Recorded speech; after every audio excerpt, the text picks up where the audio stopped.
Hello, everybody, and welcome to the finals of the Premodern Fall Brawl for 2023.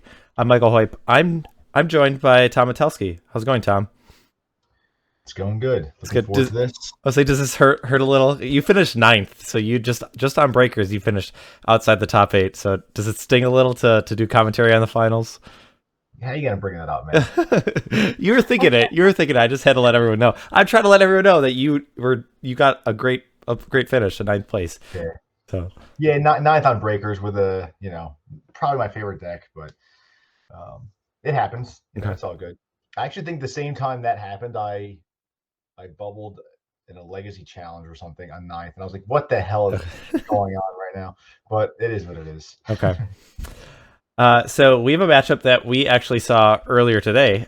So the Mono Blue Stiflenought, piloted by David Raczka, he defeated Galen earlier today, and now he's up against McLean Denny, piloting the same deck. Nearly identical list. I think it might be. There's an extra copy of Meddling Mage in the main, which does have a lot of impact in the pre-sideboarded matchups, especially, but also has a big impact of the games even after the sideboard. So we'll see if that makes a difference. But David is looking to repeat the result of the match that happened earlier today, and he's looking to take down the finals. But it'll be interesting to see if McLean has kind of the same sideboard plans or has kind of approached the matchup differently, or if just the way that the draws line up, if he'll be able to come out on top and be our Fall Brawl champion. But let's jump down to our deck list, and we can kind of briefly talk about just what's going on here. So I have the Mono Blue Stiflenought list, and this is a list that we have seen a lot at the end of last year, of 2022. It was a very popular deck, partially because of you, Tom. You were piloting it and tuning it. The one innovation we see here is adding Mishra's Factory to your mana base. And while I first questioned it when David said, like, it's something to help counteract Meddling Mage, because I'm like, well, I mean, like, Meddling Mage is a 2/2, and it doesn't, like, get rid of it if they don't want to.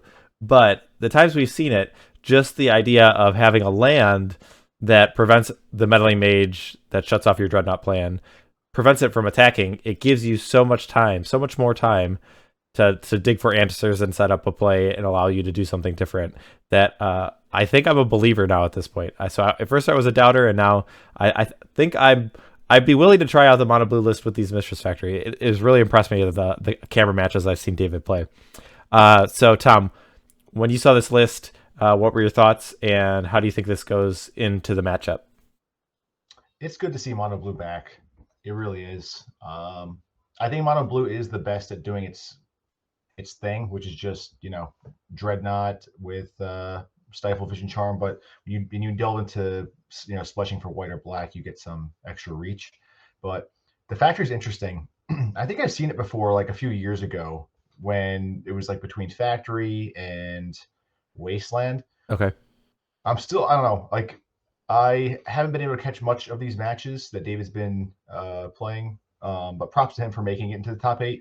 But it is interesting. But I'll take your word for it that it's, it seems like it's a good addition for Mono Blue, because Mono Blue has been stagnant for a little while. Mm-hmm. And, I don't know if Mishra Factory is the card that just pushes it over the top now, where it's like, all right, it's back in the running here. But it's interesting for sure. I do think Mishra's Factory is better than Wasteland in that slot. So Okay. I like it, and then hopefully we get to see some action with Meddling Mage, because Meddling Mage will be coming in from McLean's side. So I hope we get to see, what David said Mishra's Factory is actually for. Yeah, I'll bring up the list. And so McLean, he I think, okay, so I think Galen had a main deck Meddling Mage. Well, McLean just has 2 in the sideboard. I think I'm just double checking for my picture. Yeah. That, or did I not update this photo? Is this okay, I think that might be the issue. Hold on. Let me make sure that I didn't just forget to update this photo. Let's see real quick. Yeah, this is still Galen's, so let me update this real quick. Like, the photo I have on stream right now is not McLean's deck. So yeah, so McLean must have the main deck Meddling Mage. Okay. I have his list in text format that you sent me. Yeah, I got it up on screen. No. Oh, there we go. So there is one main deck like Meddling Mage, and then there are two more in the sideboard. So if you're not familiar with this deck, it has two different combos. Hermit Druid is one. Once you put that into play, you activate it. It will mill your entire library because there are no basic lands. And then at that point, you usually unearth a Volrath Shapeshifter, which targets a Karmic Guide, or which is a Karmic Guide, which targets a Karmic Guide, which targets a Psychatog, which sacrifices itself, and then you exile cards, and then eventually you exile the top card of the Psychatog to make the Shapeshifter into a Chroma with a bunch of pumps and kill him in one swing. The other portion of the combo is Survival of the Fittest. You can do some discarding of, if you have Shapeshifter and Phyrexian Devourer, you can activate it and then turn it into a Triskelion and use those counters to kill your opponent. So two kind of combos that are jammed into one, and then with Unearth and Cabal Therapy. But I guess it's really tight in terms of like there's not a lot of room to flex spots or like card draw or manipulation or anything. It's really focus of just having a lot of combo pieces involved. So it'll be really interesting to see how things get adjust, because if you are bringing in cards from the sideboard, what cards are you taking out? And I think that's always a big part of a sideboarding with combo decks is, are you taking out in a combo entirely? Are you just taking out pieces so redundancy, or how do you approach the matchup? That'll be I think the interesting thing. Do you have anything you want to say about Hermit FEB?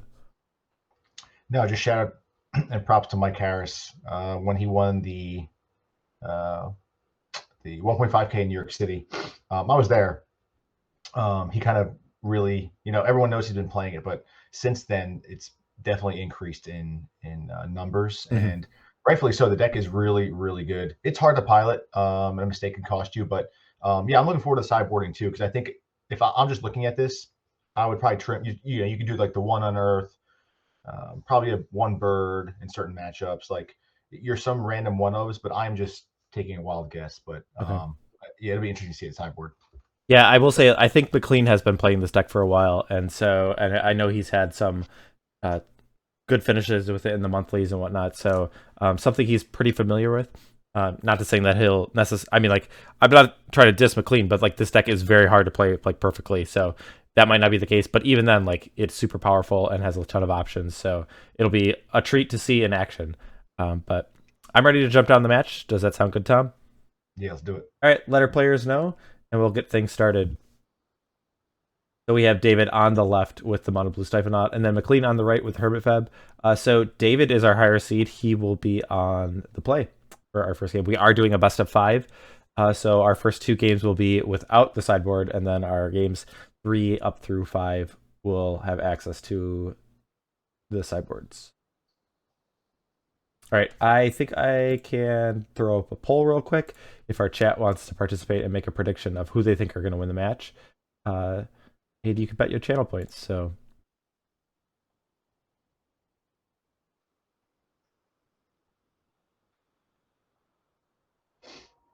all right. So, Island Opt. Was David the first seed? No, Galen was. I think David was the 4th, and McLean was the 5th. Gotcha. All right. All right, poll is up. Waste Pass, and then David went Island Pass. So a little bit of draw go action here. I think David's playing this correctly though. You just don't, if you don't have it right now, you just don't let Hermit resolve. Okay.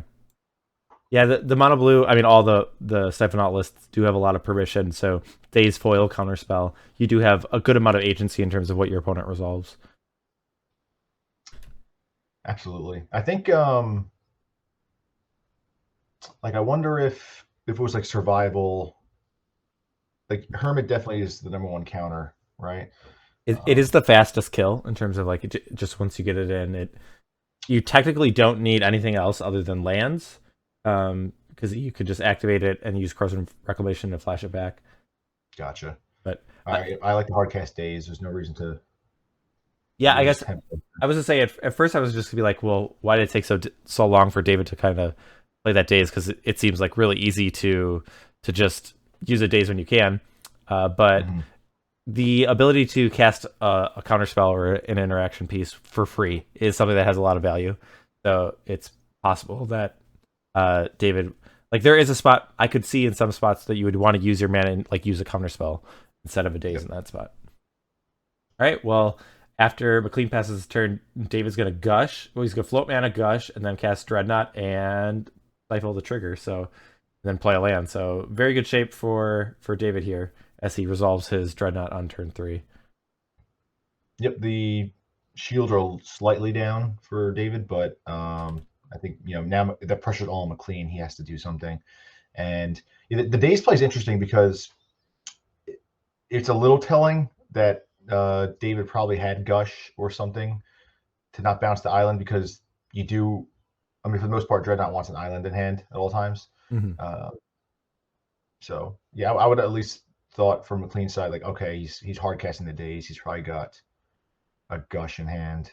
Yeah, I guess the other consideration would be not just if you had a counterspell, but if you had Impulse, there might be a point where you would rather Impulse and then use the Daze as the alternate cost. So you're using the mana, but he had opted just to hard cast the Daze. So, but yeah, once this Dreadnought's in play, they're like, I'm trying to think. I don't think there's very much that McLean can do other than trying to outrace and combo the Dreadnought.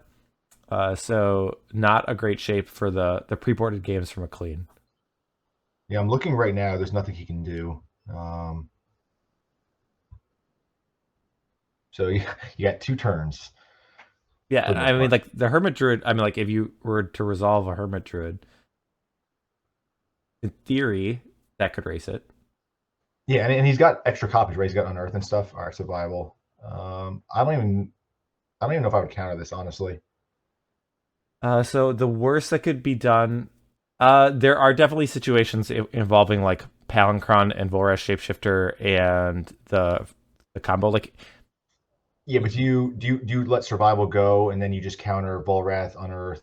I think I would. I think if I have a counter here, I would. Well, I guess I don't. I guess it's foil. Yeah, I think I would. Because I know the list that there's no other like interactive piece. There's no like Swords to Plowshares or whatnot. Like the only way that McLean is going to win is going to out combo you, and that involves Hermit Druid, which would take a full turn, which doesn't seem to be present here. And then survival just gives him more options. So I do think I would counter this. Okay, no, I agree with you. All right, so foil. Yep. I missed it. Did he top to opt? I didn't see. Okay. I'm just curious if he had that the entire time. The fact if he had Gush, it wouldn't have mattered. Just when he hard cast that Daze still. But I wonder if he found foil. Yeah, so things have just really gone according to plan for David, that in terms of counterspell, land a quick Dreadnought, and protect it. And this is how a lot of game ones I think go against the Dreadnought lists, because you're really streamlined. You do a good job of executing your game plan and providing a little bit of disruption or protection. And a lot of decks just don't have that many main deck answers to a 1 mana 12/12. So yeah. All right, a big chunk of life total goes down, and McLean's down to 8. This is one of the wild games of like Hermit FEB where it just hasn't taken any damage from its lands. Usually it's like a pretty painful thing, and like this right. Where it just doesn't matter at all. Your life goes down in chunks of 12. But we did see some of the other games where life total was somewhat relevant. But yeah, this one is not one where he could have taken a bunch of points of damage from his lands, and that wouldn't have mattered. So a quick game 1 goes to David as being on the play and just executing his game plan really paid off. I know someone was in the chat was just kind of talking about like, oh man, like whenever I watch these Dreadnought players, they just seem to always have it, or like they make it seem so smoothly, and then I pick up the deck list and everything just seems so much more so much clunkier. So yeah, I say we all been in those experiences where I don't know, there's a deck in some format that you like, and then you pick it up and you're like, why am I not turn 2? Why don't I have the turn 2 Dreadnought? Well, and so just kind of like riffing off that, but like it's easy to say like whenever you lose to a deck and you've only played against it, you're like, man, this deck is so good, it's so powerful. And then when like you actually pick it up and you see the vulnerabilities of the deck, and like either that like, oh, I have these really tough decisions a lot of time, or you're like, oh, I'm making a decision and hoping things go my way.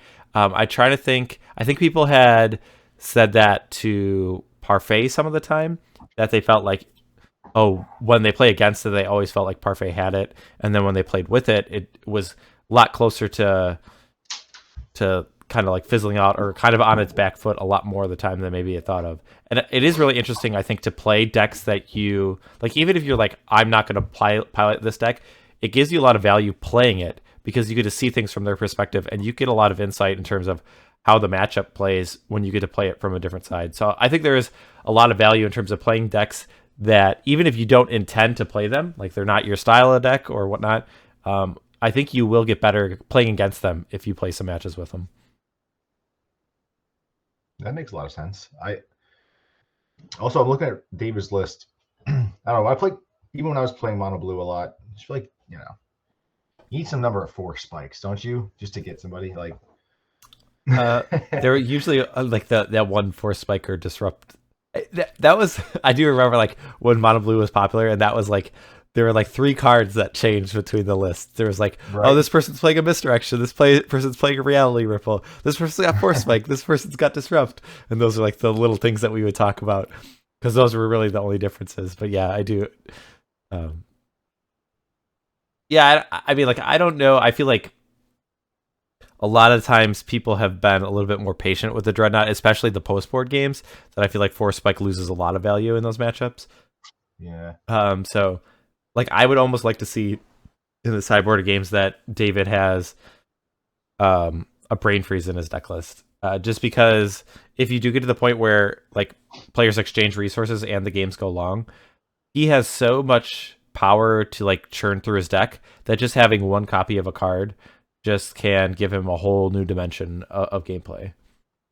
I'm just going to check to make sure our players are not waiting for us. Okay. I can let him know real quick. Yeah. It is also possible that like McLean's just like not at the table right now. Oh, he's there. Okay. So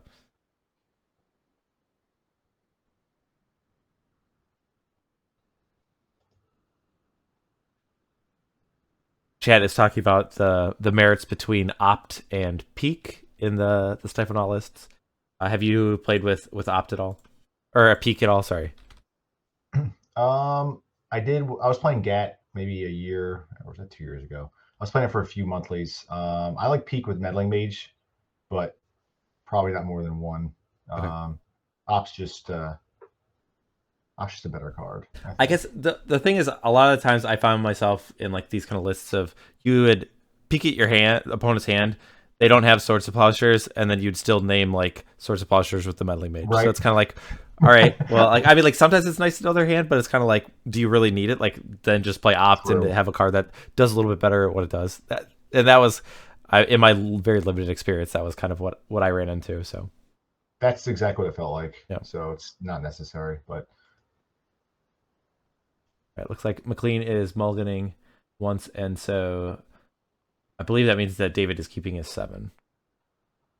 He's got a 3 though. Oh wait, no, I think he's mulliganing to 3. Or mulliganing 3 times. They wouldn't have gone. They both have. Oh, is David keeping track of McLean's mulligans? All right, I didn't realize that. I didn't realize that there were that many mulligans. Man, I've just been in my own world. One more. McLean's dice is like blending in with his playing that pattern. Players might need to mute the commentators. I don't know. I know my computer just like refreshed and I had their audio for a moment. So I don't know if yours changed at all, Tom. No, it didn't. Okay.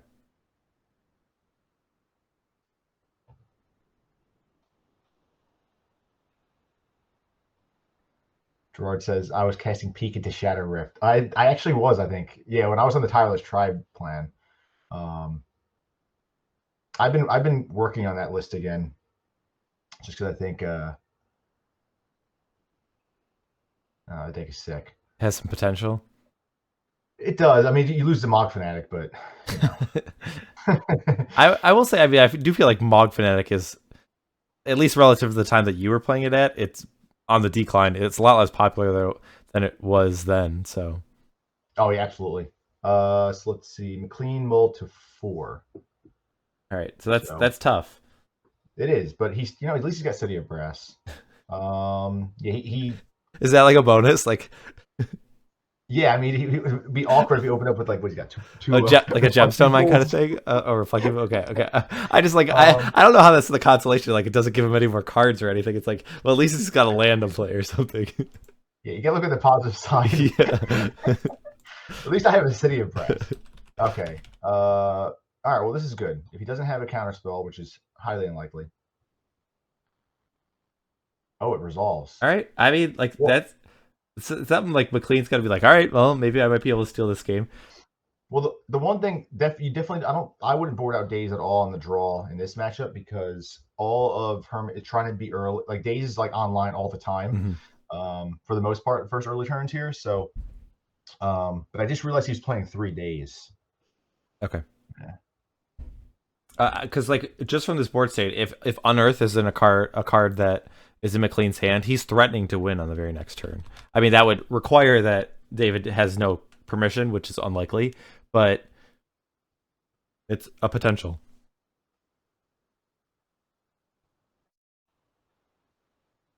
Well, see, chat. Sometimes you just this is why you got to sleep up this deck. Okay? Yep. But again, like this is an opportunity that if the shields are down, which when they're not necessarily down because of cards like Daze and Foil, but if you had land, I don't know, does he have 3 cards in hand? If he had land, Cabal Therapy, and Unearth, then McLean would be in a position that he'd be able to win on that Moldifor. McLean's thinking. I think he's got 3 cards in hand. I mean, if he has Reanimate, right? He has to go. I don't know what waiting does. So I think you just.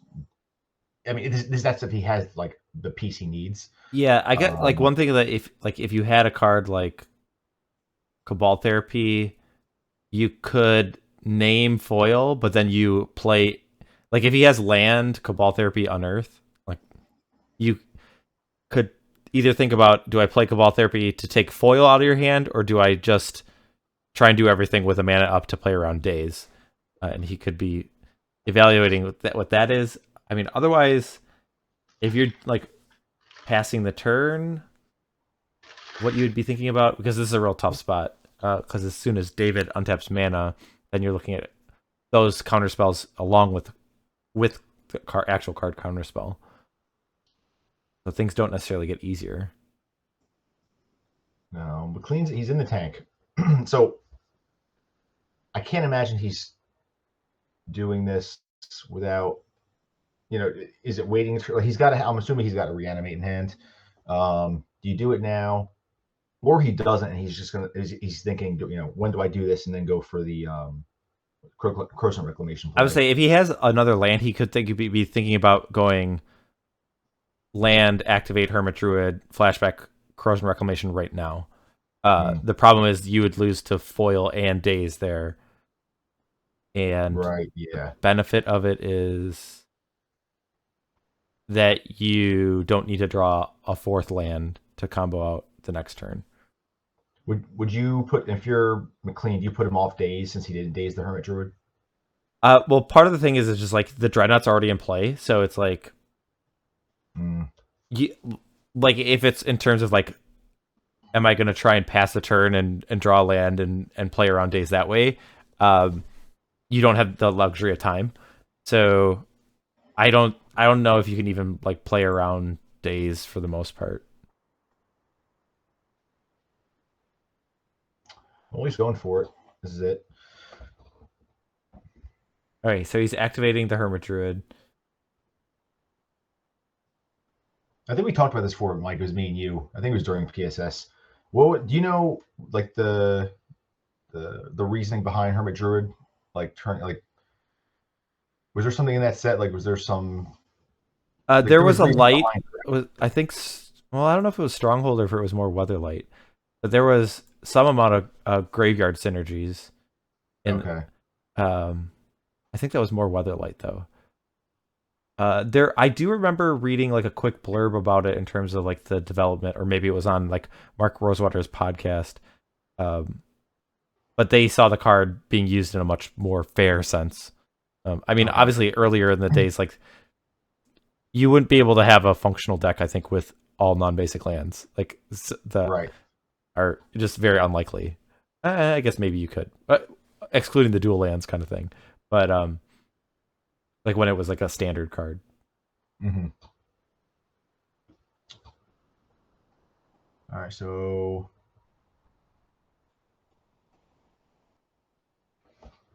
Right I think I now, should. McLean is thinking about the ordering of the deck. So if you have, I mean, if he has an Unearth, then I don't know if like what the thinking point is, because it's like you've already committed.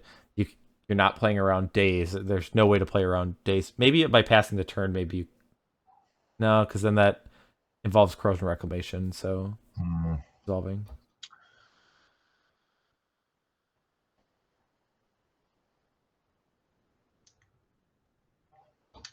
This is a tight spot. Let's see if McLean can get out of it, though. You said he typically only plays this list, right? Or this Yeah, deck. he's been playing this deck for a while, so yeah, I'm not picking up what like the the thought process is right now. What he's thinking. Oh, we're flashing back. Okay, so if you're flashing back Cabal Therapy here, then maybe he's just going to reanimate a or unearth a Psychatog, and just have a Psychatog against a Dreadnought, and then he's gonna upkeep flashback Corrosion Reclamation, but then he only has 2 turns. He's targeting himself, right? So wait, what are the cards there? Wait, it's therapy, unearth, so in survival. Wait. Oh no. Okay, so this is a shortcut right now. So he's not therapying himself. It's because deck lists are public and his entire graveyard got milled. He's shortcutting and saying like these are the cards in my hand. Because you would be able to seduce them because of my graveyard. So he's just doing David's it. Sideboard. Yeah. He's doing a courtesy to David. I was gonna be like, wait, what is going on right now? I'm like, there's no creature that like why you no, okay, he's not doing it to himself. Yeah. Okay, yep, targeting himself. We don't know what he named. All right. I would assume it's foil. Yeah, and so there's an unearth in hand, and so McLean chose to play around foil but not play around Daze. Or I guess by him sacrificing the Cabal Therapy, because if he just didn't sack the Cabal Therapy, he would have won that turn. Mm-hmm. But he feared foil, I guess is the and Daze. So I don't know if he named Daze or foil. But oh wait, actually now that since he only has 2 cards, I wonder if he did name Daze. There still is a Gush in hand, so I guess he still is live to draw those cards. So thank you, Cat, for reminding me. So you unearth. Oh, wait a minute.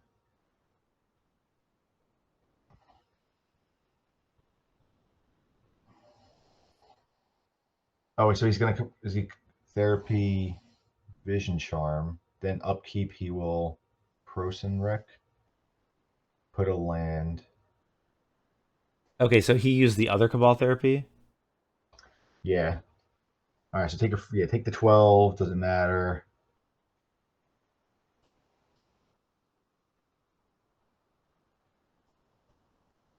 I don't know. I mean, unless he doesn't. I don't know. Unless the deck can't win there on that spot, I guess.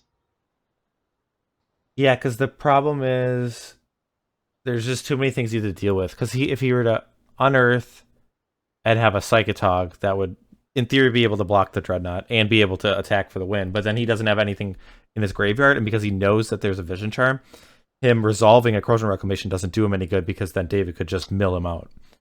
So I think it had to do with the cards that he had seen from David did not allow him to do anything. But to McLean's credit, like, because he was under such a time crunch, he needed to take a risk and hope that that David didn't have all the pieces and go for a win.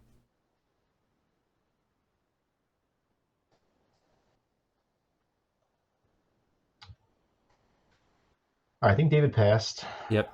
And So he's gonna have to. He's priced into. Well, even if you just flashback Crossroom Reclamation, what are you getting? yeah, he's got to. So yeah, he's got to get a land. So I guess is it land reanimate or land or I mean not reanimate unearth? Oh, okay. So he still has Unearth in hand. Okay, so yeah, I guess you just get 2 lands. I guess you could do land unearth, right? Will a second No, unearth because do if you anything? draw Unearth, then you're just Oh, it gonna doesn't die to the matter. Dreadnought Yeah. attacking. Like, so I guess the second land doesn't matter. Or the second card doesn't matter. Well, it does because it would give you another turn. Well, if you want it to be, I mean, you definitely want it to be 2 cards, right? Because otherwise, if it's just Right. 1 card, you're just gonna die the next turn. Yeah, 2 pools back. No, I was just saying, will he even get a second turn here, or he has to win now? He's I think he can go for a Psychatog, and the Psychatog in theory could block the Dreadnought and then become big enough. I don't. Yeah, Oh, is no. that why you would you so can you do land another unearth for that play? Or well, he So only you're has gonna go one into on like Earth. Psychatog block and then absorb some damage, and then your next turn you draw the last unearth, and then The do problem it is again. though, if you get Psychatog, like David could just not attack and then pass, and then McLean. Oh, he had foil. He gushed into Okay. foil. Okay, I was saying like even if you got Psychatog and then like David just doesn't attack, and then McLean draws his last card in his deck, attacks with a Psychatog, and then David just blocks with a Mishra's Factory or a Phyrexian Dreadnought, and then David draws, and then he passes the turn, and then McLean doesn't have any cards in his deck. So I don't know. Maybe I guess Coffin Purge might have changed if you got a Shapeshifter. That might have changed something. So maybe there still Okay. was something that he was trying to do. So all right, well, David's up 2-0 right now. So now we get to look at the sideboards. I'll bring up those to our viewers. Right now, I'm going to have the Hermit FEB list up, and Flores and I kind of talked about this in terms of like what do you bring in, and I think that McLean should look him at his deck as more of like a control deck that has the option to the combo finish.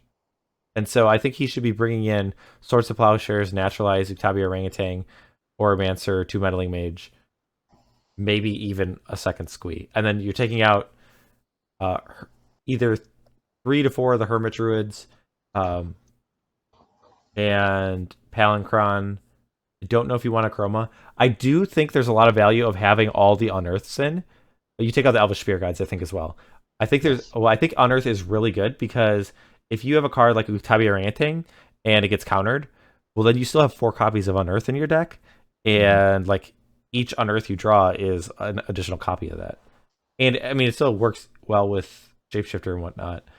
So I board. Yeah, I like what you're saying. I'd board out all the combo stuff. I'd board out Hermit Druid, Trike, Devourer. well, I Volrath, wouldn't. I think you still could keep in Shapeshifter, Trike, Devourer, and still have that combo aspect. I guess it is kind of awkward against like Counter Magic, Vision Charm. Like, there's a lot of interaction that David would have. So, I mean, maybe, but I don't know. It's like semi clunky if it's not doing its thing. Like I would probably like you. I agree with you though. It's the control deck now, and you're bringing the extra Squee, bringing the Meddling Mages, and because you can like outvalue them with survival. yeah. All right, I'll bring up the mono blue list. So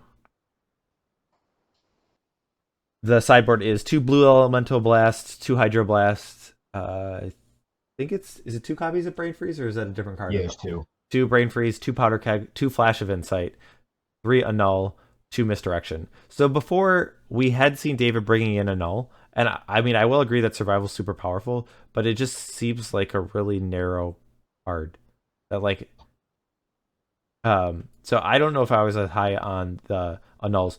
We talked about Misdirection, and there are a lot of applications for the Misdirection in terms of it can, while Cabal Therapy, it will McLean will still be able to name the card. You change the target so it's targeting himself. So in a way, it counters half of a Cabal Therapy, but like even a card like Unearth, You could redirect and move it to a Birds of Paradise maybe that had died or was discarded or something. So Misdirection, or even like if you're bringing in the other Flash of Insights, like I had seen David play earlier before, and I'm like, oh, like multiple Flash of Insight seems really weird because obviously like the flashback half is like kind of parasitic because if you're exiling your graveyard, but we saw him go through like almost his entire deck, and then he got to like know the exact order of his deck and really make some sweet plays around that. Powder Keg is real essential because of a card like Meddling Mage. He wants to have an answer to that. Um, I I think there's some merit to having at least one copy of Brain Freeze in your deck, um, because we have seen games go long, and having that ability to find and play that Brain Freeze, I think, could be really powerful. Yeah, I think so. I wouldn't board that much though. Like I don't know, maybe definitely two Powder Keg, but yeah, I like the Brain Freeze plan. Like you can cut Reality Ripple.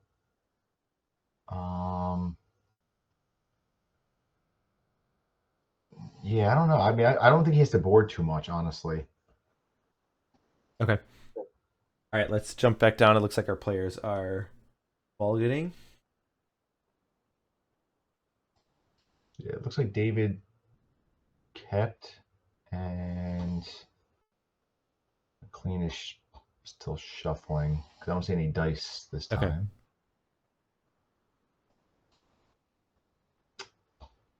They can start, right? Yeah, whenever they're ready, it's good.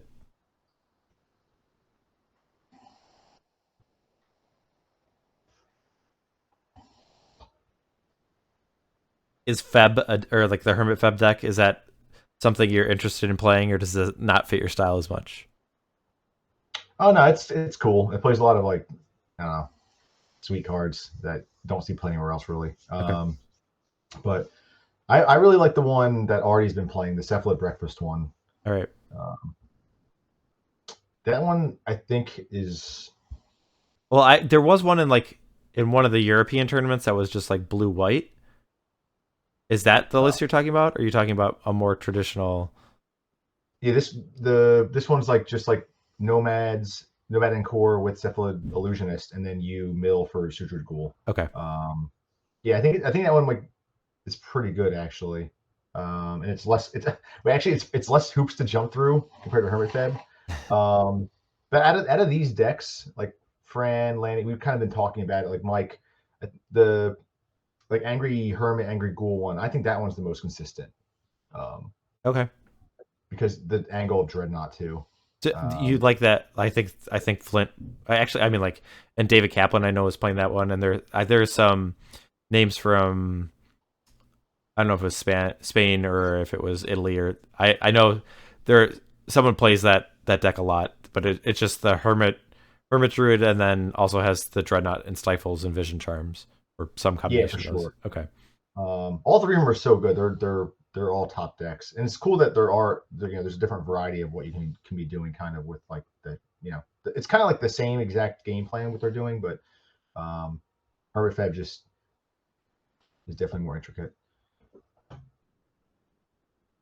Someone says, I'm waiting for someone to bring back Flowstone Hellion Full English Breakfast. Yeah, the Flowstone Hellion was, I think it was, yeah, it was with Shapeshifter or Survival or whatnot, and you would activate the ability of the Flowstone Hellion. You would do it like a number of times, but then respond to it and then discard the Dreadnought and turn it into like a 23-1 or whatever. Flowstone Hellion. It has an ability of 0. It gets +1/-1 until end of turn. So that was the relevant part. I don't know what set this was from. I've never seen that card before. Oh, Stronghold. Is that a rare? I think it's an uncommon. I mean, those days, who the hell knows? But maybe it's a mythic, Mike. It's a mythic. Where's the showcase alternate art of this one? Yeah, I don't know if this one's ever been reprinted. I think the only fake reprint it semi has right is that Vintage Master one that just got pulled up for Magic Okay. Online. But I'm curious to why that even saw a reprint on Magic Online. Well, they wanted it on. Oh, I don't know. I don't know. There could be some interesting The things. It's combo like potential, Mike. um, there's a if you're like talking about limited, if you ever have like threaten a relevant card, and like this creature's good, because if you ever threaten your opponent's Flowstone Hellion, you get to attack with it and then just kill it afterwards. So it's like threaten's always a removal spell against this guy. I guess if you're just not gonna let him take it, you just kill it. But I mean, the art is sick, right? Darren Bader, that's some good stuff, but the card is just completely horrible. All right, McLean is mulligan. He's going down to 5, I think. I'll note that it is now a Hellion Beast, so we can put it in our beast decks in Premodern. Yeah. Let me make a note of that real quick. Yep. Your contested cliffs and. Oh yeah. I guess it always was a beast. Here I'm looking. I have the original printing. Oh, I was thinking that it was added to that. But now it's Hellions added to it. Okay. Yeah. So. All right. Take note at home, everyone, just in case you got a Engineered Plague. Your shared triumph deck with Hellions are now just a little bit better. I will say though, Hermit FEB and Cephalid Breakfast and the Angry Hermit one, the Mulligan rule. It's not new anymore, but like these are the decks that crave this Mulligan rule. Like yeah, because McLean last game took advantage of that. Yeah, it's not as important to have necessarily a quantity of cards in your hand, but being able to look at 7 individual cards each time really gives you a very a much more consistent start. Yeah, it would be interesting to see if we played Premodern with and didn't have that rule. Like, I mean, the Dreadnought decks would be worse too. Oh, absolutely. Part of it is like those game ones, you can be really aggressive and try and find that A+B combo. Yes. All right. So no turn 2 Hermit this time. But again, I don't think he's not doing it right. He's all about like, I like this. Just was it 4? What do you mean? How many colors is actually playing? 5 color control. So he technically has cards of all the colors. Yeah. All right. 5 color control now. This is sick. This is the match I was waiting for here. 5 color control has really evolved over the. I'm loving it. That was one of the first decks that I think I almost built right away because it looks so cool. Yeah. Look. Oh yeah. There we go. Cycle on Earth. No, seriously, I'm pumped for this match right now, or this game. Land pass. Yeah. Right now it's interesting because blue and green are the only colors that McLean can produce right now, and there's a lot of like black is like that first black is pretty good for a lot of the things I think he wants to do. Maybe it's not important, I'm thinking, but like the Cabal therapies and the unearths, you'll need it for.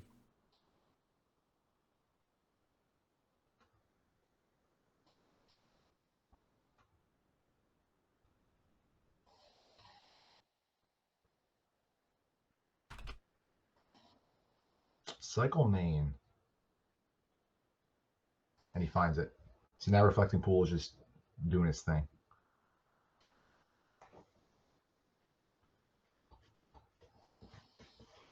Reflecting Pool is a land that probably should see more play in certain decks. Fran talked to me into putting it into playable Dead Guy L. Okay.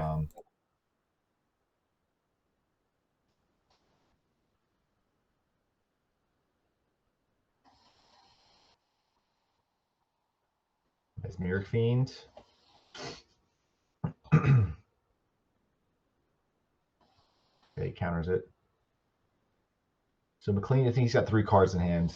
The fact he's like tapping out and stuff like that, to me, is he must have some like either 1 or 2 answers for a Dreadnought. Right, Mike? What do you think? Like if he's not afraid to tap out, it's like, okay, I'm not afraid if this one gets countered. Yeah, I think that makes sense.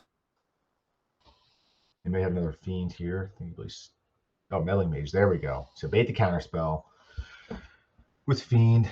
I like that play. Yeah, if you're able to resolve this Meddling Mage, then the game really changes in terms of. And it looks like it's not. Yes. Is there? I guess it's painful that Unearth was cycled a little bit ago. That would have been a good time to cycle on or to play Unearth. Looks like David doesn't have anything going on, and he got to Impulse once, so he might just have a Counterspell heavy hand and maybe probably a Gush, but there's no reason to Gush now. Well, it also is like, even if you do have the combo, I would be more reluctant just to run it out there because McLean does now have a lot more answers. There's Swords of Plowshares, there's Naturalizes, and like Survival of the Fittest would be able to get Uktabi Orangutan. So it's a lot less likely that a naked Dreadnought would just go the distance. Yep, only 2 cards in hand, but again, he might just have to wait right until he gets like 1 more Counterspell or something. Yeah. It kind of depends on like whether you feel like, does your deck win in the long game? And I think that earlier today that the games that we saw went really long, David was able to pull out. So maybe he just feels like, I don't need to take a risk in order to win. That I can either set up a spot where I'm really advantaged and can protect my Dreadnought multiple times, or if the game just goes, I can play the control role and counter what you're trying to do and mill you with Vision Charm or Brain Freeze. I wonder if David knows what's up, like that he basically boards out the that Hermit FEB is boarding out the combo. He played against it before in the top 8, right? Yeah, he just played Hermit FEB earlier today against Galen. So I wonder if he kind of knows what's going on. Yeah, it'll be interesting to see if they've like made any if he's made any different decisions based on how the way the game played her.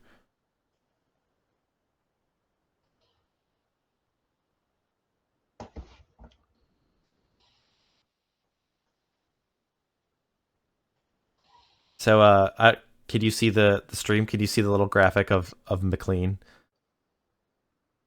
Oh yeah, it's frightening. Yes. So at first, like the first thing I thought of was it just felt like it was like someone just like with their skin removed and like it was all like the nerves or whatnot. And then I saw the beans and the bacon, and then someone told me that it is like a full English breakfast, which is the FEB portion of Hermit FEB.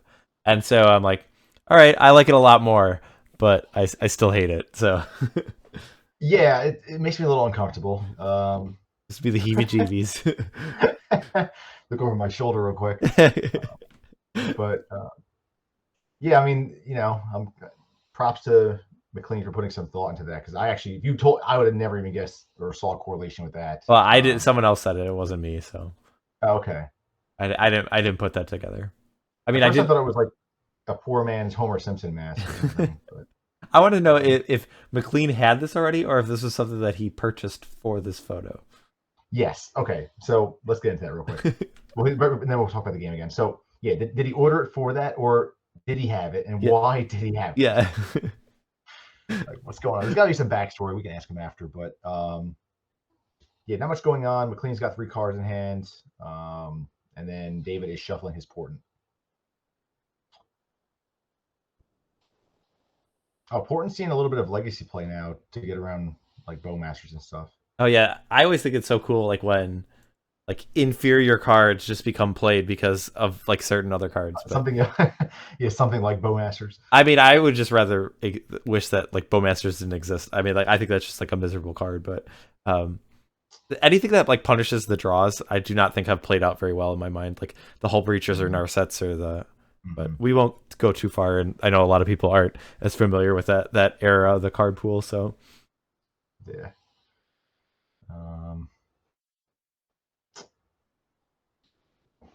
Yeah, so I'm curious. Would Dreadnought board out any number of Dreadnoughts here? Like, what if he goes on the? Yeah, I think he might have sideboarded out 1 Dreadnought in previous games. So that would be my thought. I would probably take out 1.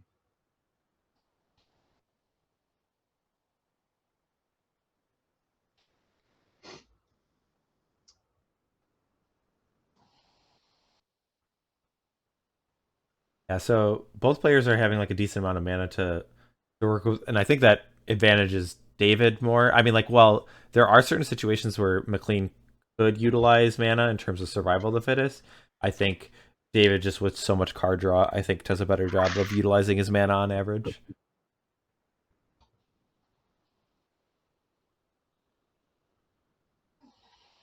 These are the type of Dreadnought games that I always enjoy, where it's like, it's not, I mean, it is about the Dreadnought, but it's not like, yeah, obviously the games where the Dreadnought comes down, you just die right away. Like, cool, good job. No, I agree with you, right? He's now getting a chance to like sculpt his hand. Yeah. And then I think the longer this goes, he is favored because he can kind of like set up how he wants this game to end up. So I think it's slipping away from McLean a little bit because he doesn't really like the cards he was bringing, like nothing's putting on. There's no pressure, and it seems like the combo is out of the deck.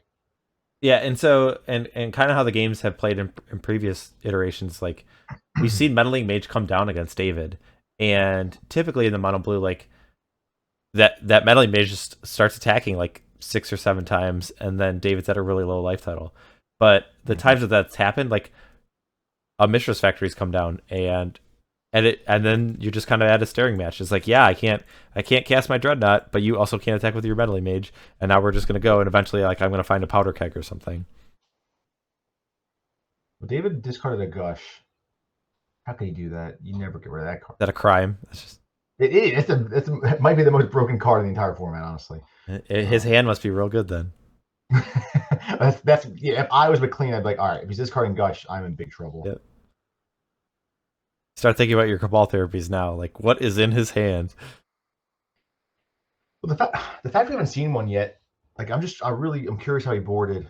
Like, not because he's got like both duress and Cabal therapy. I'm just like surprised we haven't seen one. Yeah, I mean, there's no way you take out Cabal therapy in this matchup. Okay. Yeah. Right. I mean, everything's like redundant. Yeah.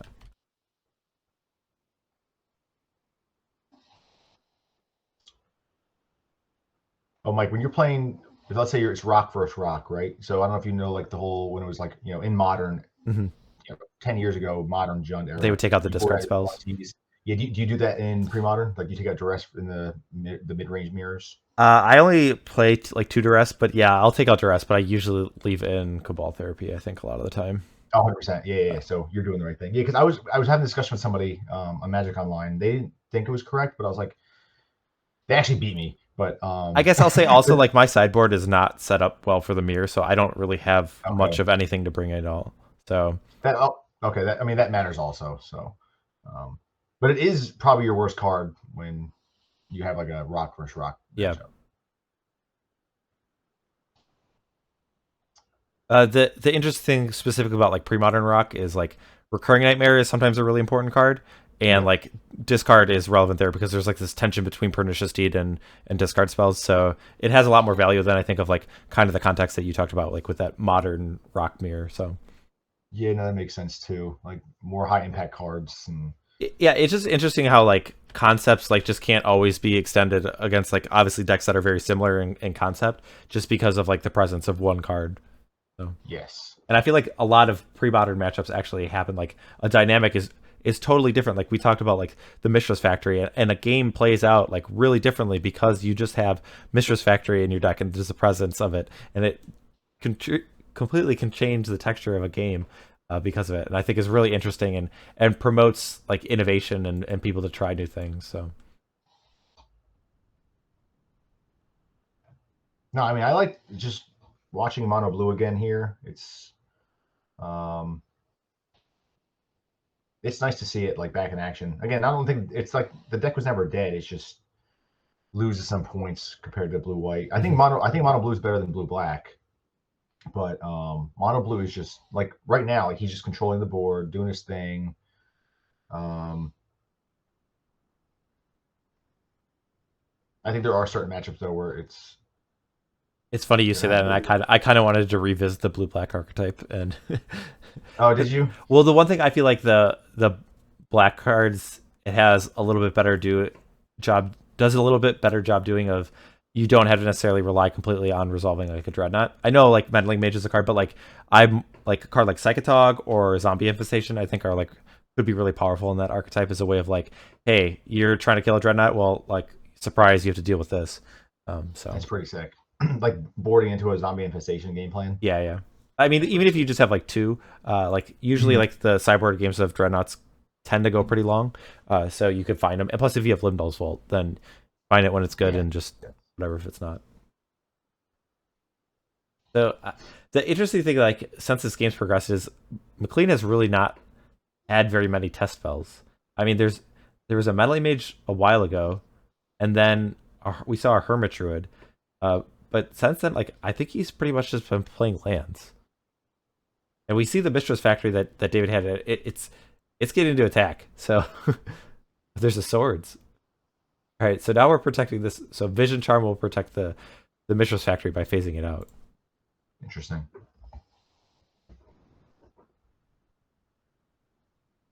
Do you think using a Swords of Plowshares on a Mistress Factory, what do you think that says about McLean's hand? I feel like that it has to be that he is kind of has a number of naturalizes or swords like that, because I would be a little bit leery of like using my last Swords of Plowshares on that instead of a Dreadnought. But absolutely. Oh, he's good. Yeah, especially now. All right. Well, he says this factory is worth protecting. I guess, I mean, part of it from David's perspective is we saw him discard a card like Gush. I think there is some incentive for him to get cards out of his hand so that he can use card draw spells like Gush and for their full potential. So I think it makes sense for the card with card draw to use cards when you can. Yeah, and David this could be a turn he wants, right? If he did board in the Brain Freeze, this could be. Yeah, I guess I'm not. I guess it still could be okay, like because there's no like way. I guess Psychatog is the way that you get punished by using a Brain Freeze but not killing him with it. But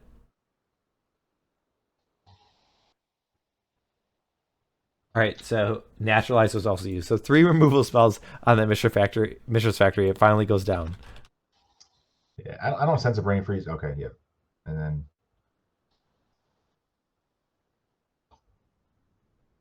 That was interesting.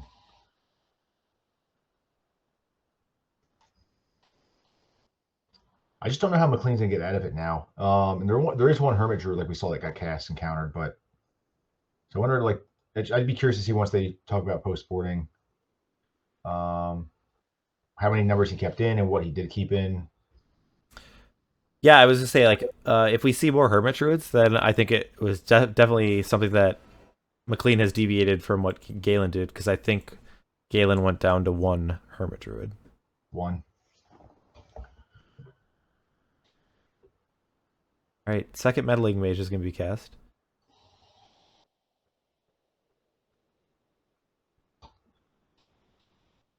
David has 5 cards in hand.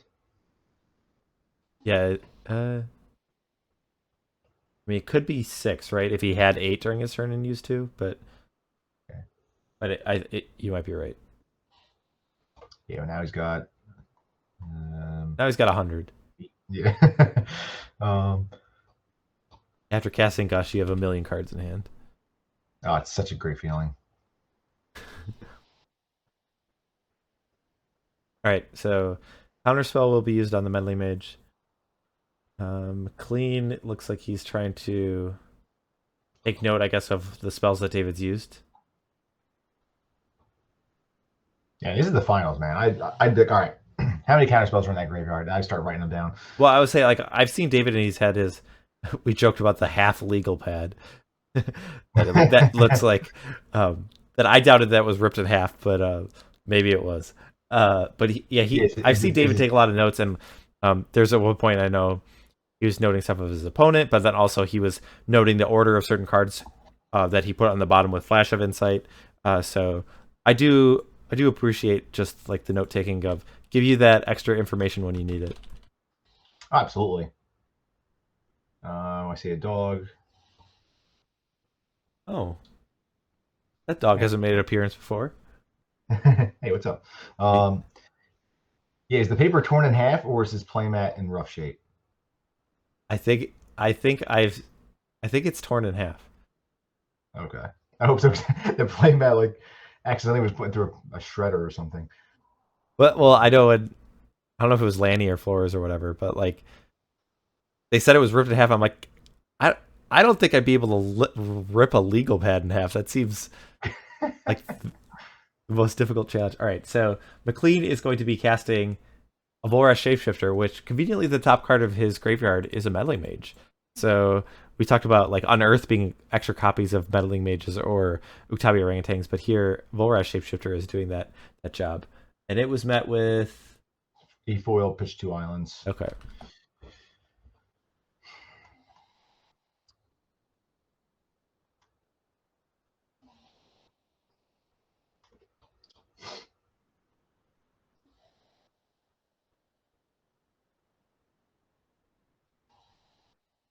So 3 cards left for McLean. Survival. Kind of like how McLean's done this, though. You have this turn where you're going to deploy a bunch of threats and you save the most important one, right? Yeah. The thing that's funny is just like the mono blue deck does like a pretty good job of, especially when the game's gone this many turns. Like you can play counterspells, annuls, foils, and like you could deploy a lot of counterspells for a little amount of mana. That's true. And we did see the annul, so yeah. I'm with you though. I'm surprised it's in, but maybe you just bring in 1 or 2. I would say it looked good here, and like it kind of went to plan. Like, one of the other games we had seen is just the survival came out earlier, and then it's kind of like, well, then the annul looks kind of annoying because it's not like you have ways to bounce a survival of the fittest. So you're annul. I mean, I guess it always pitches to foil. I mean, like it's the old blue card force of will theory, but right. All right, so David does have a powder keg. Yeah. David seems to be covered in a lot of fronts. Like, I guess they're doing library counts, but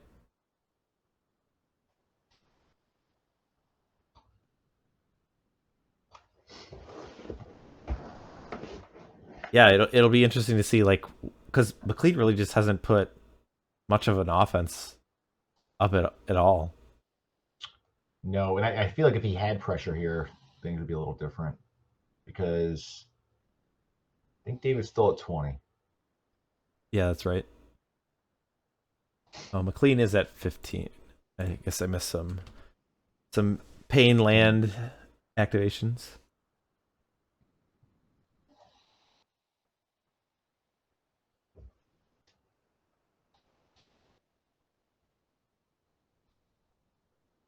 Yes, I'm okay. Flash of insight. We are. Oh man, here we go.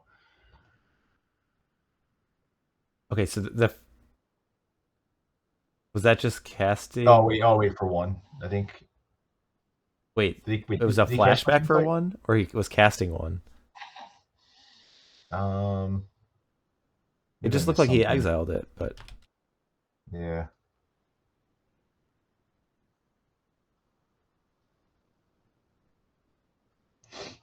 I mean, I can see why you do the front half of. I guess you'd always have to do it for. Well, you wouldn't have to do it for. You had to do it for 3 mana to see a 1 card, right, on the front half. Yes. Yeah, because okay. Yeah, I was thinking you could just cycle it for 2. But yeah, it looked like he flashed it back and only removed 1 card. I thought he did it. I just don't know if we missed something. What would be the motivation that you wouldn't want to see more cards at that point? Like, there's no way that it's... I mean, I guess his deck does shuffle with Portent, but maybe that's the reason that he's expecting to use Portent in the next few turns. That's a good question.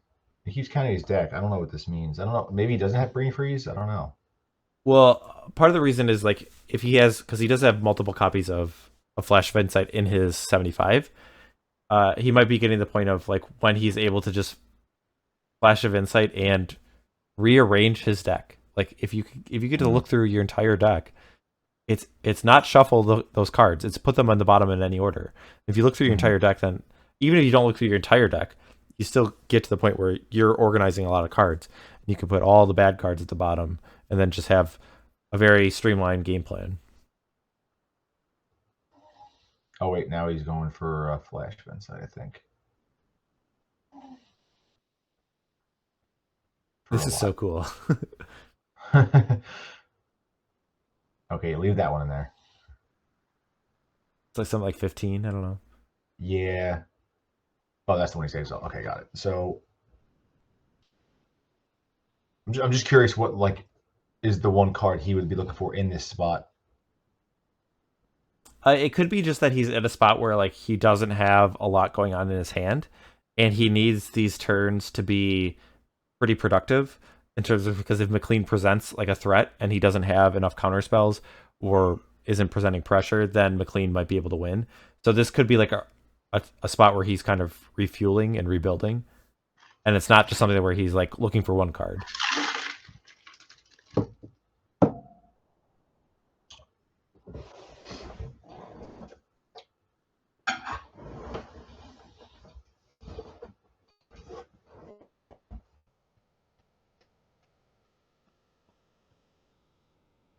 Yeah, like I don't know if there's a copy of Brain Freeze in David's main deck right now, but I just think if he doesn't, then I like his chances a lot less.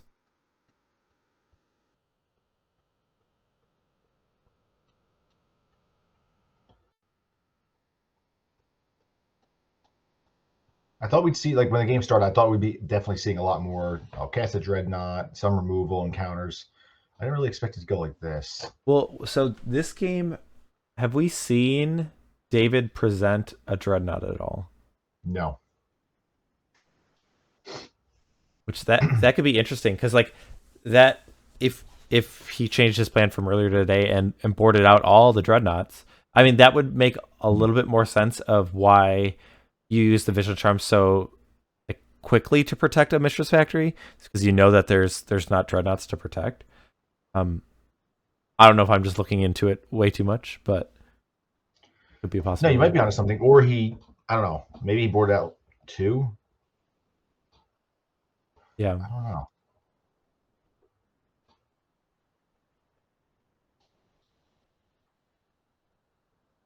Or he's up 2 games. Let me, experiment a little bit in the finals.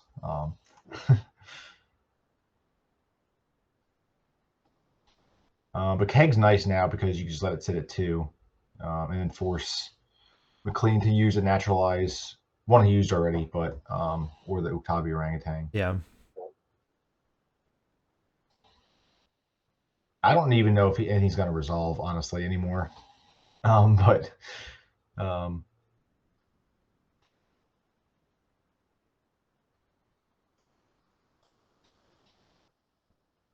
Well, I'm trying to think. Like, I mean, like if you had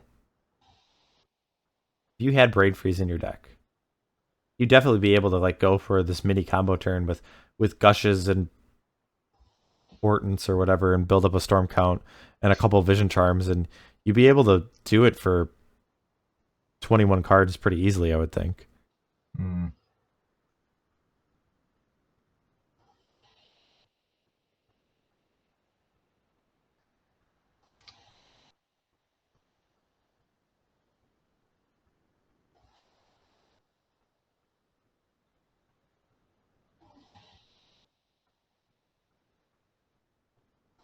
he was writing something down. I don't know.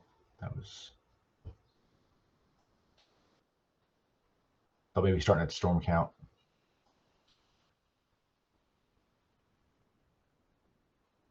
So McLean, I think, is passing again with 5. Yeah, I'm trying to think like what cards he has in his hand that like 5 cards. Like what is McLean's idea? Like how does he see this game going? I mean, we've seen him use 2 Swords of Plowshares and a Naturalize. So in terms of reactive cards that he still has are Naturalize, one other copy of Naturalize, Utabi Orangutan. I'm trying to think what the other reactive cards he had were. Let me see. I mean, we've seen both of the Meddling Mages, right? Yeah, so Meddling Mages, there was 2. Orangutan, 2 naturalized, 3 swords. Oh, there's 3 swords. Okay. Yeah. And I think we saw 2. So he's Yeah. only got 3 unearths left for Meddling Mage. We can count that as like extra copies, I guess. An orangutan and 1 swords and 1 naturalize. So he's got like 5 ways that kind of interact. I just don't think now. See the like. Oh, okay, that's good. That's good. Here we go. All right, we see a Cabal Therapy that's gonna get misdirected. So I guess Misdirection. yeah. So McLean still owns the. He still controls the Cabal Therapy, so he still names the card. Right. It's a weird. Right, so yeah, So the only thing that David can do is redirect it to McLean, and McLean can still name the card. Okay. Yeah. All right. I guess are they aware of that? Like, check. All right. Well, it's not like anything got. Well.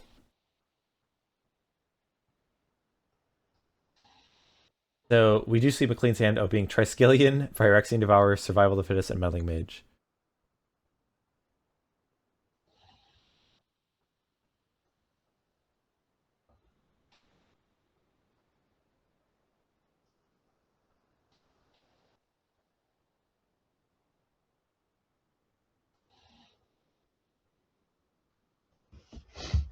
I guess you can let them know. Okay. We're just clarifying that they know how that interaction works. Yeah, because it's not clear to us whether like the card that was named was a card that David named a card and it wasn't in McLean's hand, or if McLean still named the. Yeah. Looks like they were under that impression. So okay.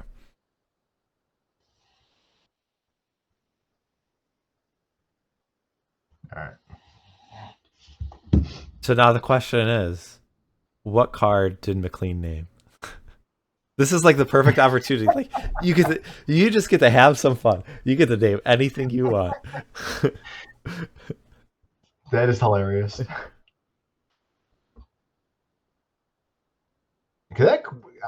was like, could that go any? Well, I guess not, because you could just name yourself with that situation. I was like, could it go wrong at all if you do that in this matchup? Like, could it go poorly for David here? If, at that point, McLean's like, all right, but I mean, wouldn't you just target yourself from the get go anyway? Yeah. Okay. Unless you're trying to get him. Yeah, like try to next level them, like because you target yourself, and then they're like, oh no, they're trying to get something in the graveyard, and then they misdirect it to. Yeah, I don't think that would happen, but that would be very cool. Some next level play. All right, we do see another Cabal Therapy, and I think that was met with another mixed direction. Is that the case? The flashback was like met with another misdirection.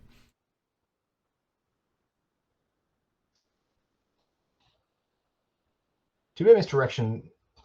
It's just too limited at what it does in Premodern. Yeah, I'd be so sick if they're. I mean, but then again, misdirection like wars. I don't know if that's that interesting either. I'm not sure, but it would be cool if it saw more play. Yeah, we say that now, but then like if it were just something that was like standard or whatnot, we'd be like, oh my god, misdirection just so annoying. It's like I'm just trying to like cast my card draw spell or whatever, and it's just like right, misdirection. Misdirection back. Like that'd be that'd be actually probably everything's fun for a little bit, and then but yeah.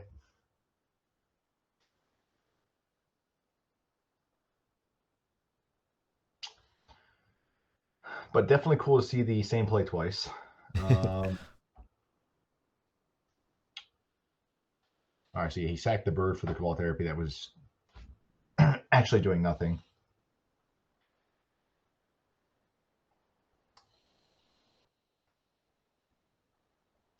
all right, Wait, David. At this point, I was like, he's just going through his deck, so he might be thinking about. Well, he still saw like that huge chunk with that Flash of Insight, right? Yes. Yeah. I'm not sure if McLean did take notes on what he like binned and if he wrote down possibly what was in his discard and or his graveyard or his exile pile, but like at this point, just start slamming those 6-drops. Yeah. I guess the biggest downside is if David just has like annuls that are still in his hand. I mean, I guess you also have the survival too, so. Right. Yeah. He's got to do it right at this like with your hand known. I think it's just time to start deploying threats. Like I don't know. Like I don't know, especially so the best thing Misdirection did there was give David all the information he needs. Yeah, that was super helpful. Not once, but twice. So when the misdirected, like the second copy, would you name a different card or the same card? No, then I would name a card in my hand just because. So I do believe I have had a I Cabal Therapy an opponent and they misdirected it. Do you know what card I named? No. I named Hunted Wumpus, I believe is what I named. Oh, so. really? Yeah. Oh, I thought you were gonna say. I thought maybe you named Cloud Goat Ranger. Okay.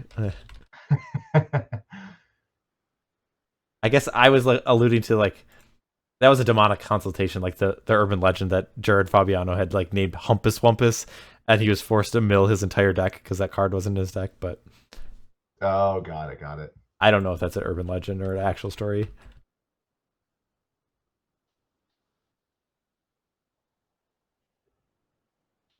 So, all right, we're just going for the Triskelion right here. There we go. Trike, man. Big Mike. Yeah, in our play group a few years back, because Trike used to see vintage play until like Hangerback Walker was printed, but now it's unplayable. The Walking Ballista, yeah. Yeah, but we would call that art trash can with arms. Okay. It definitely just looks like a garbage can. But he's so cute. There's one like BK has one where he's holding like a box of chocolates and a thing of flowers, and I'm like, oh man. Ooh, that's awesome. We do see the Phyrexian Dreadnought coming down now. So I guess like just with David kind of seeing that McLean doesn't really have the interaction piece that we kind of put him on, the reactive card spells like Naturalizer, Swords Polishers. Well, it's his first Dreadnought. He either has one or two left. He might have boarded 3 out. But he's got no cards in hand. Can McLean get through? So can't attack this turn. Play survival. Oh yeah. I don't think he has any cards in hand, right? So no, he's got a Meddling Mage and a Devourer. Are you talking about? I meant David. Oh really? Okay. Yeah, I don't think so. I don't see because he kept his cards in front of him the whole time. I don't think he has anything left. Well, then you just presume that McLean is going to go get like a Utabi Orangutan and kill the Dreadnought. Yes. This game is definitely interesting. I did not see it going like this, but I think now I would so bin Meddling Mage, get Orangutan, kill the Dreadnought, attack for 4, next turn play Devourer, and then you got him on a turn 2 clock, 2-turn clock. Right? 16. Just with these random creatures. No, this is hilarious. Oh, he's gonna flash of insight. He can flash back. Okay. Okay. All right. For not that much this time, no, unfortunately. Yeah, but like, McLean could just cast that Phyrexian Devourer. Yeah. And I guess. Survival sticks.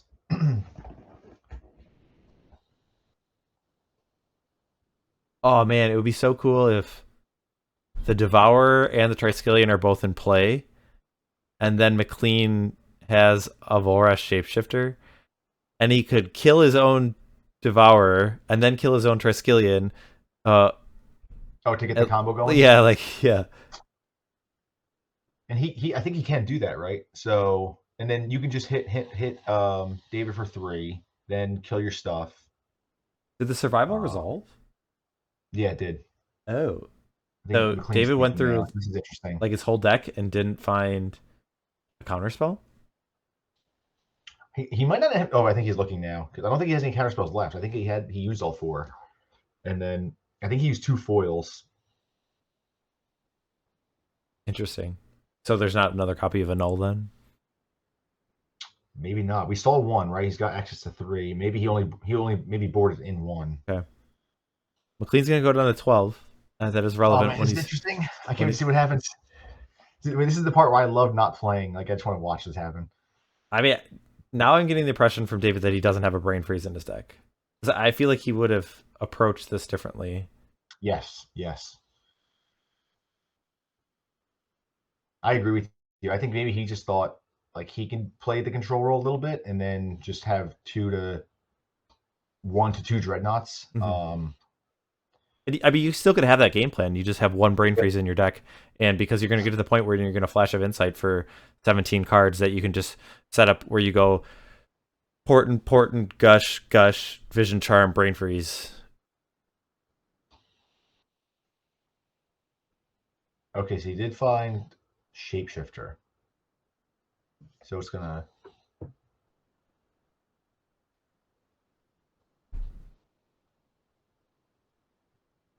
Well, this will just. It'd just be a Meddling Mage. I wonder. Well, it would give him the ability to just win on the spot if these cards are resolving. Because if Shapeshifter. Right now, you can put it down. He can do the thing you said, right? Yeah, I guess Does Stifle or anything stop it? he needs one more mana though. Because the way you would stack it is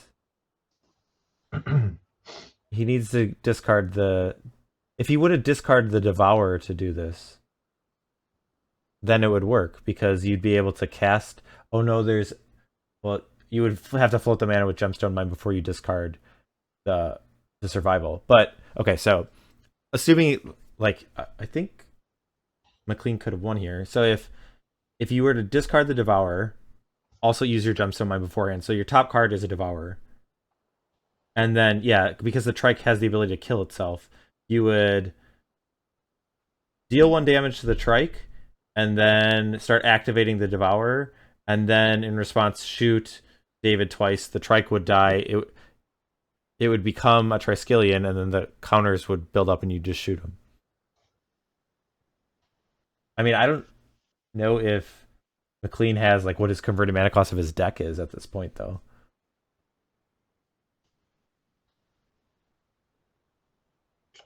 Wait, That's also a good point. how did this? Was there untapped mana that I didn't see? Oh, you know what you missed, Mike? Actually, yeah, he paid 3 already for the Shapeshifter. Okay, all right. So he does have enough mana now. Yeah, I see what you're saying. Okay. Yeah, you just missed. He tapped 3 already. Okay, all right, never mind. So he does win. He does All win. And Stifle can only stop. Like Stifle doesn't stop it, right? He just stops one random interaction. Yeah. Okay. Yeah.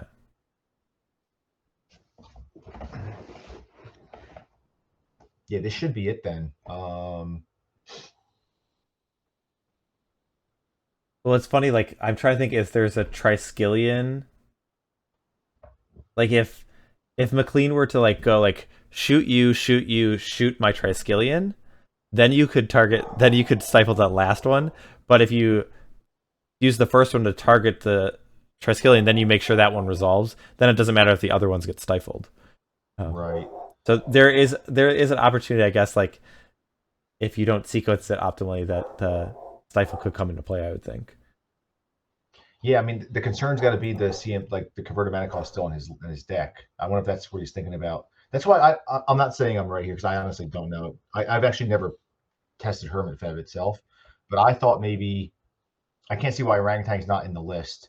You knew you had to do a card in hand except for the Flash of Insight. Get the Orangutan, make him have it, and then you could try to go for it again next turn. It didn't work out, but you get Orangutan, you swing for 4. Next turn, the seemingly has nothing.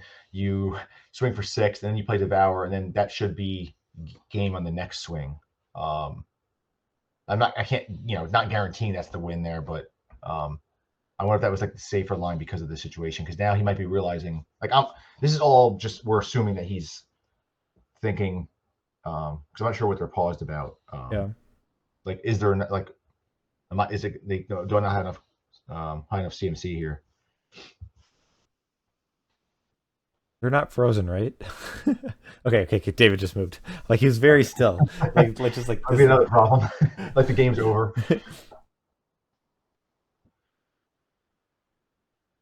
This is interesting.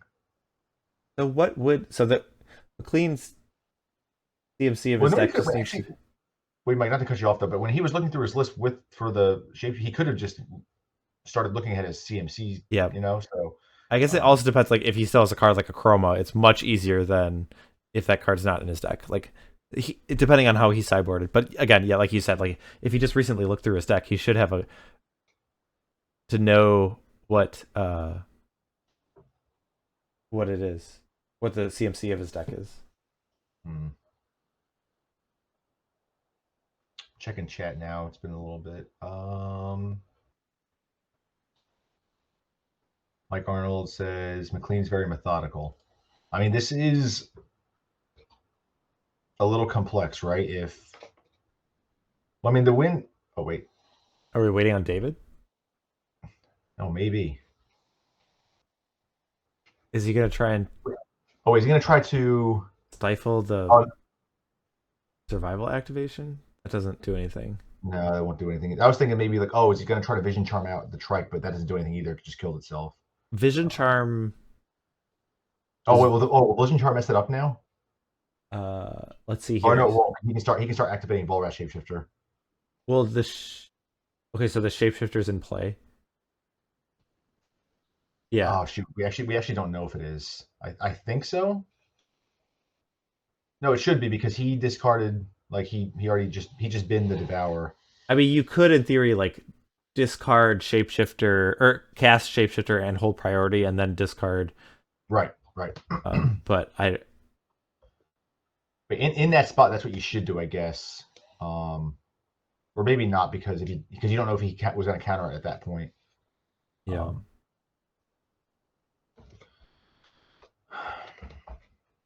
But unfortunately, we don't actually know what is. But if you do that way, then you're opening yourself up to Vision Charm, because you could then respond to the shapeshifter. So that depends.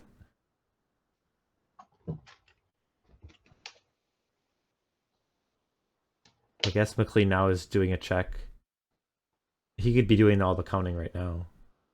Well, I don't think you want a Chroma then, right? Don't you want that in your deck to have an 8? Yeah, I'm not sure what's going on right now. So if we go for the kill that we talked about, this is also assuming that there's 12 CMC of worth of other cards, which doesn't seem very difficult if there was an 8 in there. What card would David have that would interact with this combo? So Stifle wouldn't do it. Mm-mm. Vision Charm. Vision Charm won't do it either. Because Trike can just kill itself in response.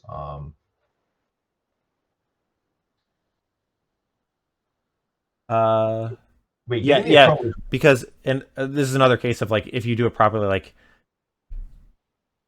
if you shoot itself once and let that resolves, you wouldn't be able to like phase it out in response to the last one because it would die of a state-based effect.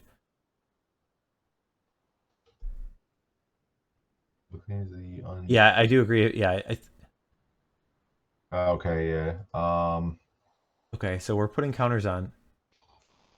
I don't understand why we are keeping the Chroma. Maybe it's just like a backup plan. Or he's maybe just building a bigger Chroma and gonna attack with it.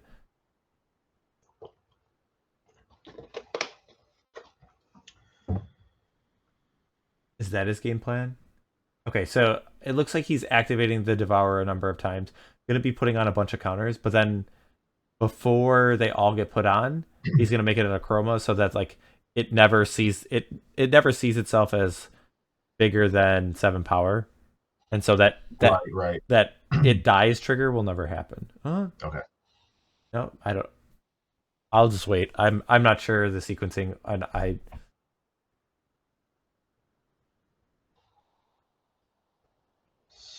Yeah, so he's okay. I'm assuming he's talking about the trigger there.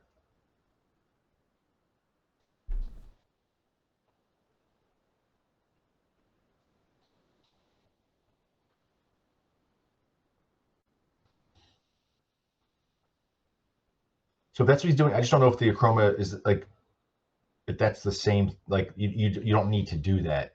But I have no idea.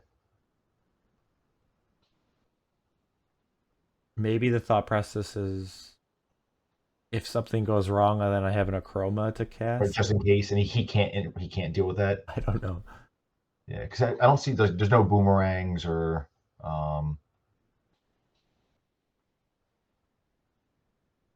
We're at 19. 20.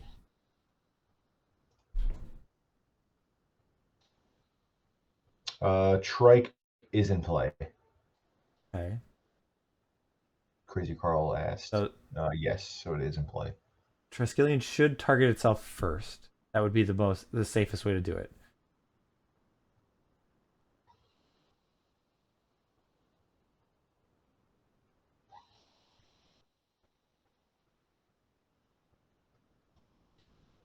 Yeah, Crazy Car, we're still kind of Mike and I were talking through the lines too. We're not sure what they were talking about, but this turn's been going this has been going on for almost 10 minutes, I think. So we're just not sure what was going on from the start.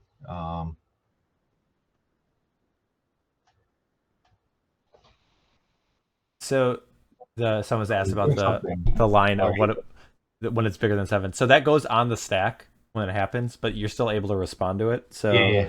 It looks like McLean has put it on the stack, but he's responded with additional triggers to put counters on it. Now he hits him for, was that 20? Yeah. Okay, so Vision Charm was the card that David had. So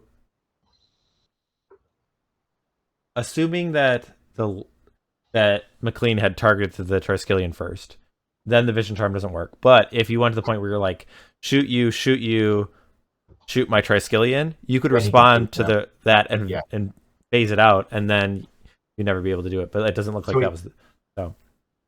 And that's where getting a chroma is safe, right? I guess. I mean, I don't. Why? What does getting the chroma do? I guess I'm not sure. So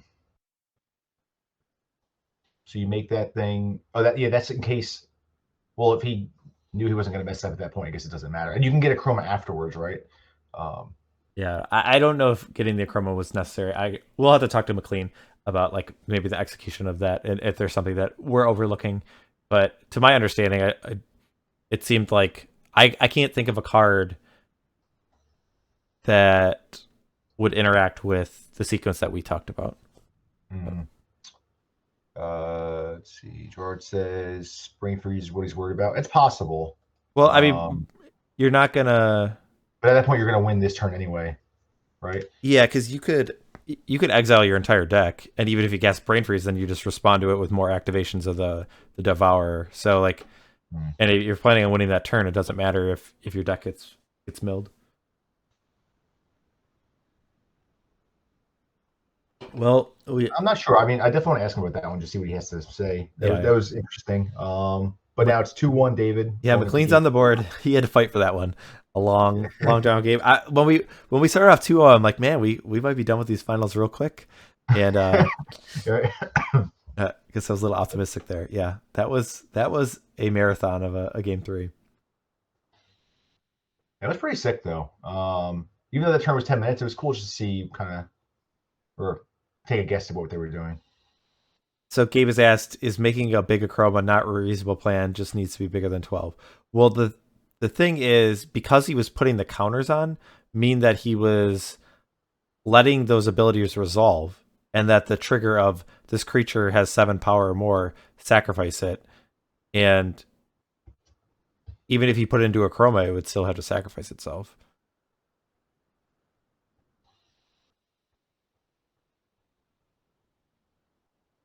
Yeah, David doesn't have any bounce spells like Snap or Boomerang.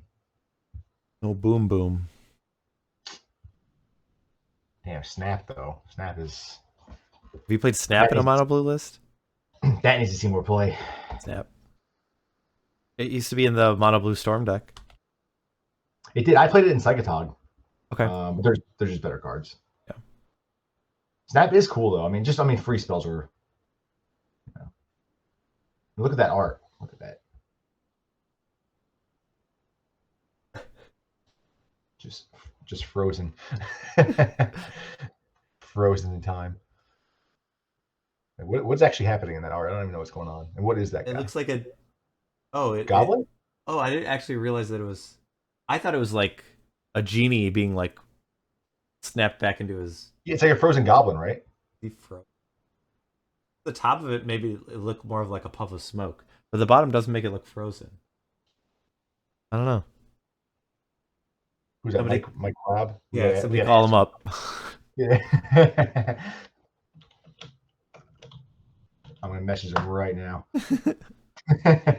I mean, we could talk to Andrew. He probably is most connected with a lot of the artists. So Oh, true. Yeah, we got our sources. See. yeah. Um.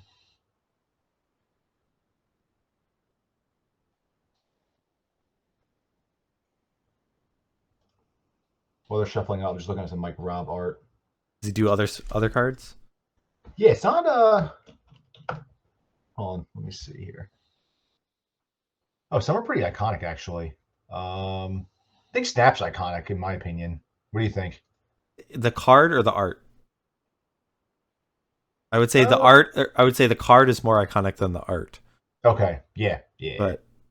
But you're pushing it, I guess. Like it has its place in in Magic, but it certainly is not like Shock is a more and Shock's just the worst lightning bolt. But I feel like Shock Right. is a bigger player, I guess, in the history of Magic than I don't know. Here, Mike, bring up Norrit, Norritt. Yeah, what's that? Love. It's good art. He did this one. From what set? It's Ice Age. Ice Age. It's like one of the first cards I saw when I was a kid. Look at that. Look at that text. Untap target blue creature. Force Four target. mana 1/1 also. This guy looks just heftier than a 1/1. I thought he was like a 3/4 just by the size of him. All right, we do have a game starting. Dave's gonna kick things off with an island. Game 4. But if there's any more art that we need to preview, let me know. For sure. All right. Now, I'm curious if either of them changed it up. Kind of. Did you guys learn anything from Game 3? You're talking to chat. You're thinking about asking the players. I'm just talking out loud. I have a question. Before you got excited about a City Brass when McLean had mulliganed to 4, are you excited when he also has City Brass on 7 cards? Yeah, all right, he got City Brass. Yeah. He should win this one. Well, it's funny because Flores was like, "Oh, I hate City Brass" every time he saw it, and you get all excited. So I like your attitude a lot better. Well, you know what's funny? Wait, I see what Flores is saying, but I'm not a fan of playing City of Brass. He was on that. Like, I play it in a lot of decks. So yeah, no, it's. I don't know if I would call it good, but it's a necessary evil. Yeah. I mean, it's like in McLean's deck, it's great. Like, I mean, like his deck is super powerful, and the damage doesn't usually matter, and you just need to cast your spells. Yep. Like, I think you would play more. Maybe I was to say, like, if you could play more copies of City of Brass, would you in that deck? I don't know if that's true. Maybe, but honestly, probably. Like, you might wish Reflecting Pool was City of Brass. Just because having it by itself is not good, obviously. Yeah, but there's a point where too many is a lot. But there's a land from Plane Shift that think it's real bad, but doesn't it add any color? Got like a crater or something, or meteor. Yeah. It adds one color of a permanent that you have right? Of a color of the permanent you have. Oh, is that what it is? That's really bad. Yeah. I mean, if it had colorless to begin with, I think it would be something you could consider. Mm-hmm. If it added colors, actually probably would be playable, but that's real bad. Meteor Crater, thank you. There, Gabe's got it. And then Mike Arnold, he just ordered Tarnished Citadel. I saw you looking for Tarnished Citadels. What are you doing with those? It was because Lanny was talking about him. Oh, was he? I think he was just joking about probably comparing him to a Pain Land or something. Oh, okay. But Tarnished Citadel was an expensive card for a while. It was. I don't know if it still is. I think it's all a reprint now, but I think it might still be $20. Okay. Sick art, but the card is just horrible. Then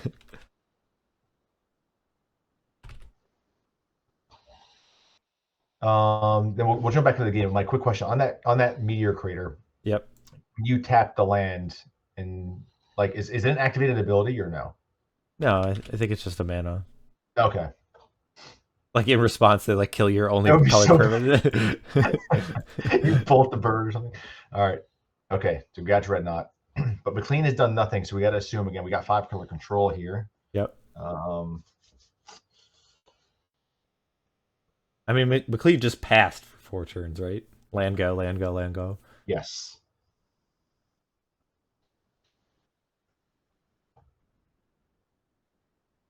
Which I think is interesting because like even if you have a card like Cabal Therapy, like casting it now is very different than if he cast it prior to this Dreadnought.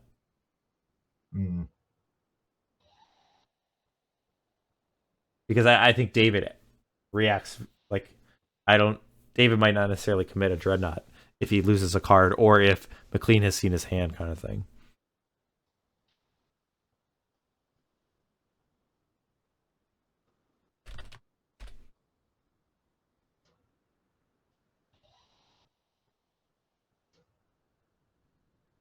Okay, so right now we're on McLean's turn. Is that correct? Or is It might be end of turn for yeah, no, so we're on McLean's turn because he let that go.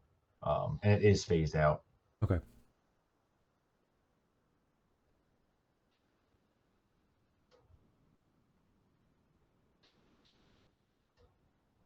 And David's got 5 cards in hand.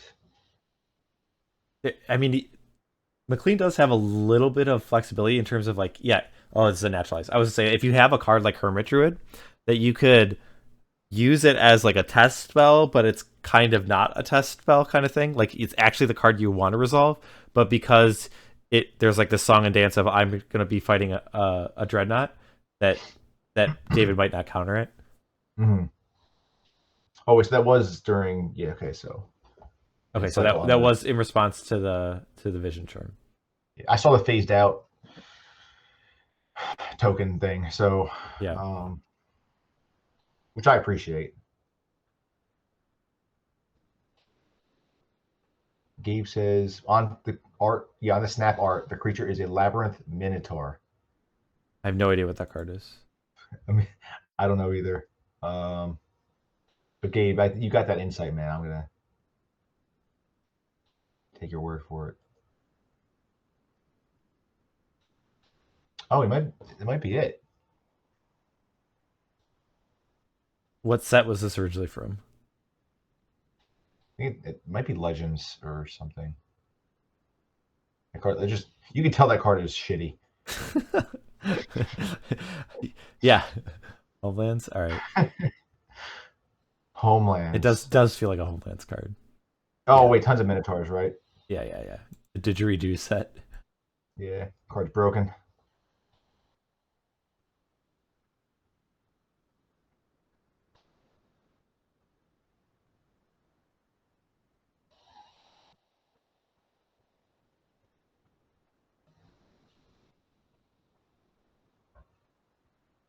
All right, so the Dreadnought died, and then David passed the turn, and so now McLean gets to Ball He's got Therapy. Cabal Therapy targeting David. I believe he's thinking of what he's naming.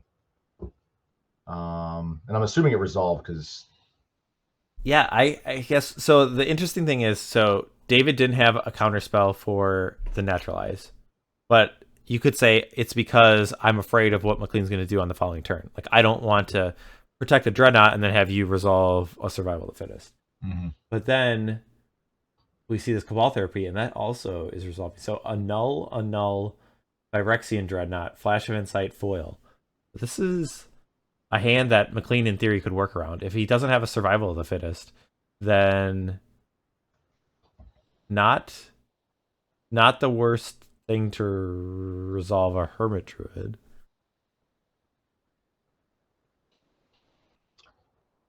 It's funny because, like you mentioned earlier, the Annul is not great, and it looks bad. But if McLean has survival, it's pretty good. Yeah. Unless there's a way he can get something into play now while the shields are down. Like if he can get a birds. Sure. I mean, he probably would have done this already, but if he can get a birds, if he has survival in his hand. But Annul might just be the card he wants to see in David's hand if it does nothing. If it's doing nothing. Yeah, David's hand isn't great, but the Flash of Insight is going to be nice because he can actually find so many pieces that will help his hand improve. Do you think he casts the Flash like this end of turn for 0? I guess the That's next turn you're probably not doing anything with your mana, so you might be able to get a card out of it at least. Yeah, it depends with the. Okay, I was gonna say it depends what McLean might do here. And this Hermit, yeah. So here's where the nulls look silly. Um, Yeah, this is a great spot for Hermit Druid. I yep, mean, no, this because is what McLean wants. none of these cards interact with what McLean's trying to do. But I can't fault David for having a nulls. No, a 1 mana permission spell is powerful. Right, absolutely. Did he do something in response? Did I miss something? Was there a flash of insight in the graveyard? Yes, yes, he did. He did it for 2. Okay. Okay. I didn't realize that. Yeah, so he didn't. Oh, yes, he really would. If he found an island there, he's gonna definitely pitch. If you're McLean and David just doesn't do anything, do you just go for your combo? Like, there's 2 unknown cards. Maybe. I guess the only thing now is. I mean, he still gets to flashback a Cabal Therapy, right? I think sometimes in the Sideboard matchups they do take out Coffin Purge, and I think that makes things difficult. Mm. Oh. Oh, let him do it. Let him do it. Yeah, that. So Dreadnought and Vision Charm. Has, but, is there an island in David's hand that turned on the foil? Because otherwise, I think he would leave the Vision Charm. I guess not, because there's so much mana. You just, or maybe you just assume that McLean has an Unearth in hand. This is tough.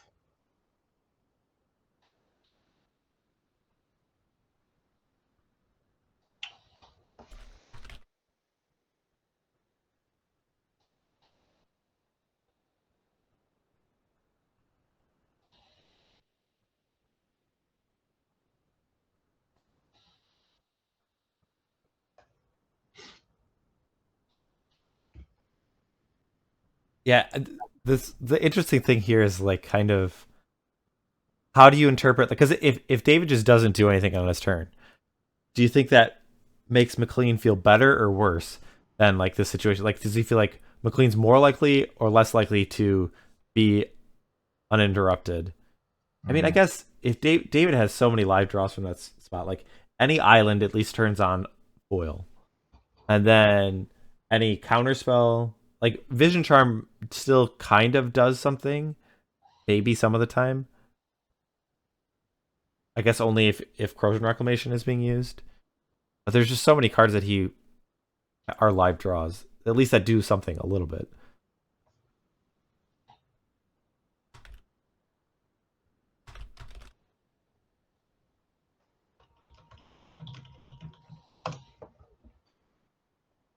So if McLean has a Coffin Purge in his deck, then I don't think this sequence is that hard, because you mill yourself. Well, this is also assuming he has an Unearth in hand. You would mill yourself, flashback the Cabal Therapy. The Hermit Druid would go on top. You name foil. And then you would have to flashback Coffin Purge to remove the Hermit Druid. And then you can cast Unearth, targeting Shapeshifter, targets a Karmic Guide, targets a Psychatog, flashback again. I guess. Oh, does he? Hold on a second. I wonder if this is like a. Is this a bait to get him off Counterspell? Yeah, this is like duress for counter, or Cabal Therapy for Counterspell. Right. Because you're just tapping him out. Yeah, I think David's got to. You just counter it and then just make him do it. Especially if that last card's an island. Like, I mean, if it's not a counterspell, then I feel like it's okay. Yeah, you're right. That's now you can.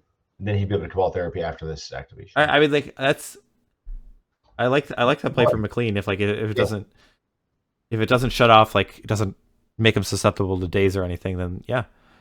But I guess you wouldn't want to name foil and have him flip over a counterspell. Mm-hmm. So that would be problematic. Tragic.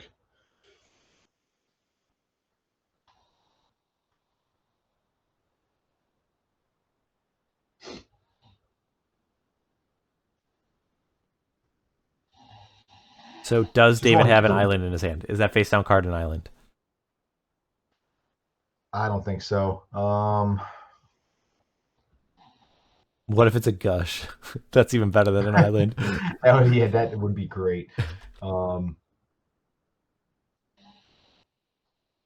guess though when he flashes back to therapy, he's gonna name foil, right? So Well, I guess so. Like if he, okay, so I would say he might not be able to if he didn't have Coffin Purge, but it looks like he. right, yeah. Did we see a Coffin Purge?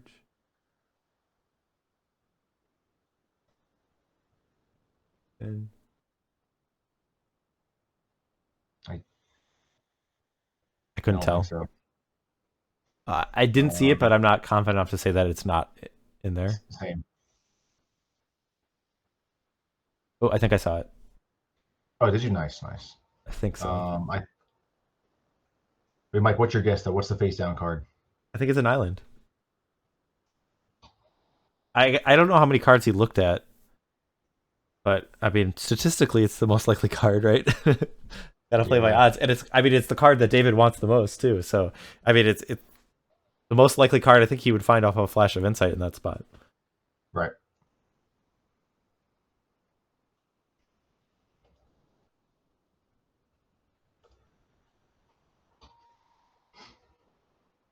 Oh, it could be Counterspell. I mean, because he seemed, I mean, was semi-reluctant to annul the, but I guess he had to. I mean, it could be anything, honestly, but I don't think it matters at this point.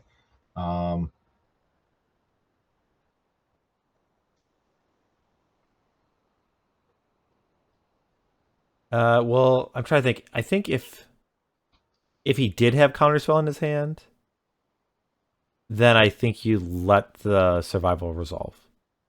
Right, so you still have foil and Counterspell. Yeah, I mean foil isn't very good in that spot. Oh, right, but so you don't have an island, but you're definitely not countering on anything else. Right. And from the board, you have to assume that McLean can win from that spot. Well, while these graveyard decks though do their thing, I really wish we had World Gorger Dragon. That'd be awesome. That's why I have it in my Premodern Plus cube, and really? I made a lot of. I don't know if they're concessions. I'd like to not think that they're concessions, but I added a lot of cards with World Gorger Dragon in mind.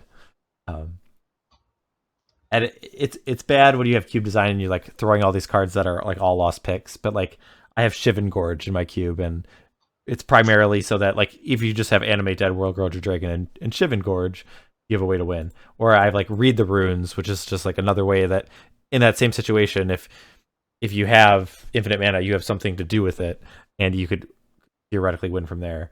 I'm trying to think of the other cards that I've used that I've added specifically to make World Gorger Dragon. I have Merfolk Traders. Do you know what that card is? It's 1 and a blue for a 1/2, and when it comes into play, you draw a card and discard a card. Nice. That's also a card that, like, in theory, Compulsion is, I think, fine on its own. That like it doesn't feel like so much of a concession. But like I've added a lot of cards with this card in mind. It's like this card I enjoy drafting around a ton.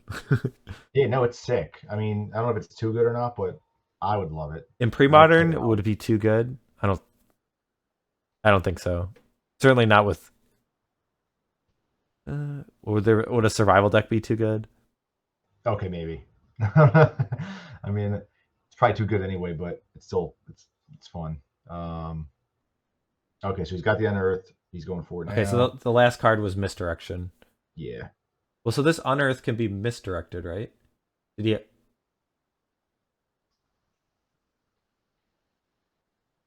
And now you target a Birds of Paradise?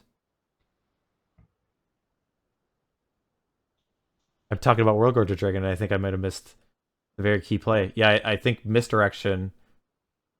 Yep, that was the card. That's it. Misdirection was enough to disrupt the combo. Yep. And McLean's not able to go off then, and then I think David's taking it down. Yes. All right, well, let's jump down and listen to our players and make sure that I got it right. So I would like to say that I think McLean played great, and I liked how he sideboarded. I do think some amount of Hermit Druids are nice in the deck after board. That game, what was it, game 3? With a stumper. I just didn't know what to do with that Vision Charm. I don't know if anyone figured out a better line, but I mean, my line was basically I lost. I don't know if there's a better idea, but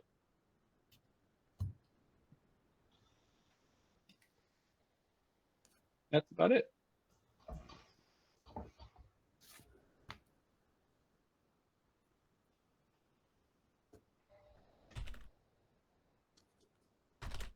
Did you keep in the Palinchron and the Chroma after seeing Gallon kind of stall out and I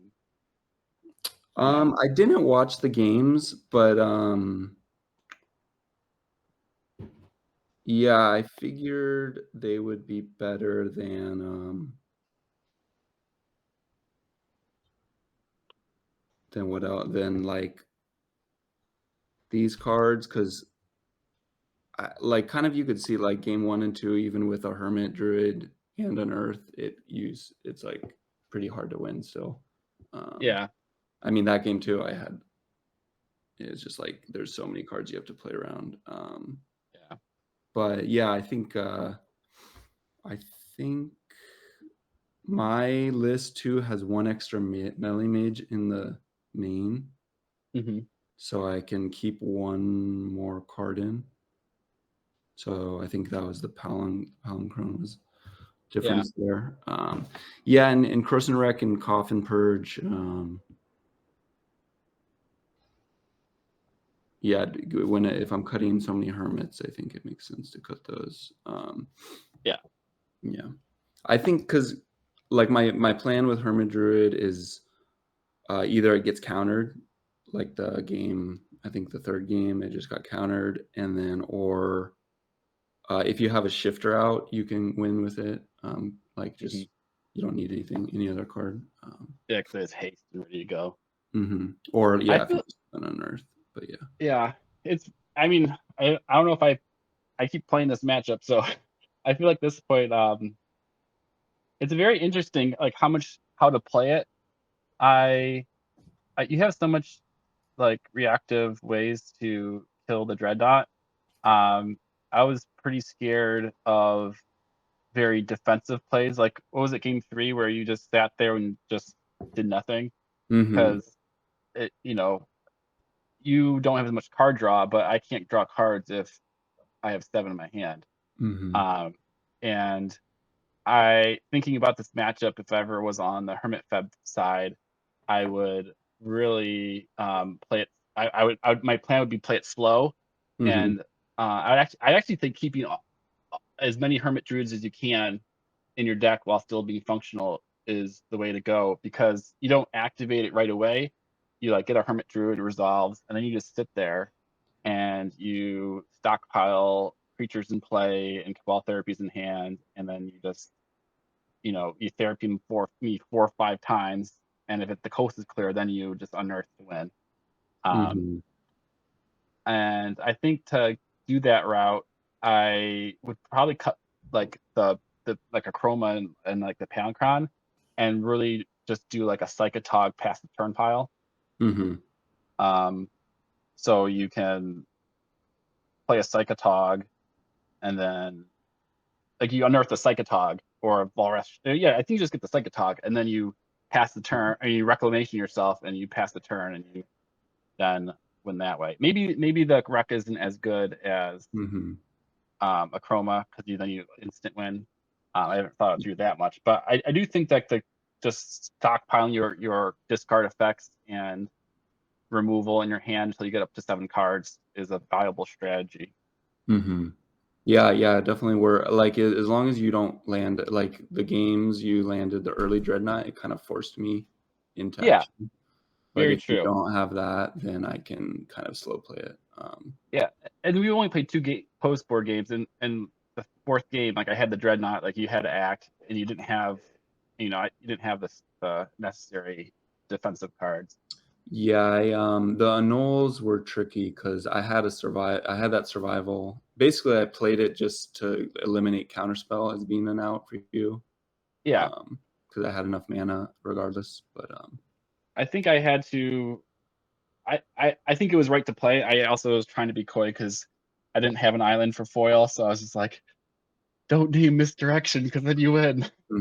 Yeah, I was wondering.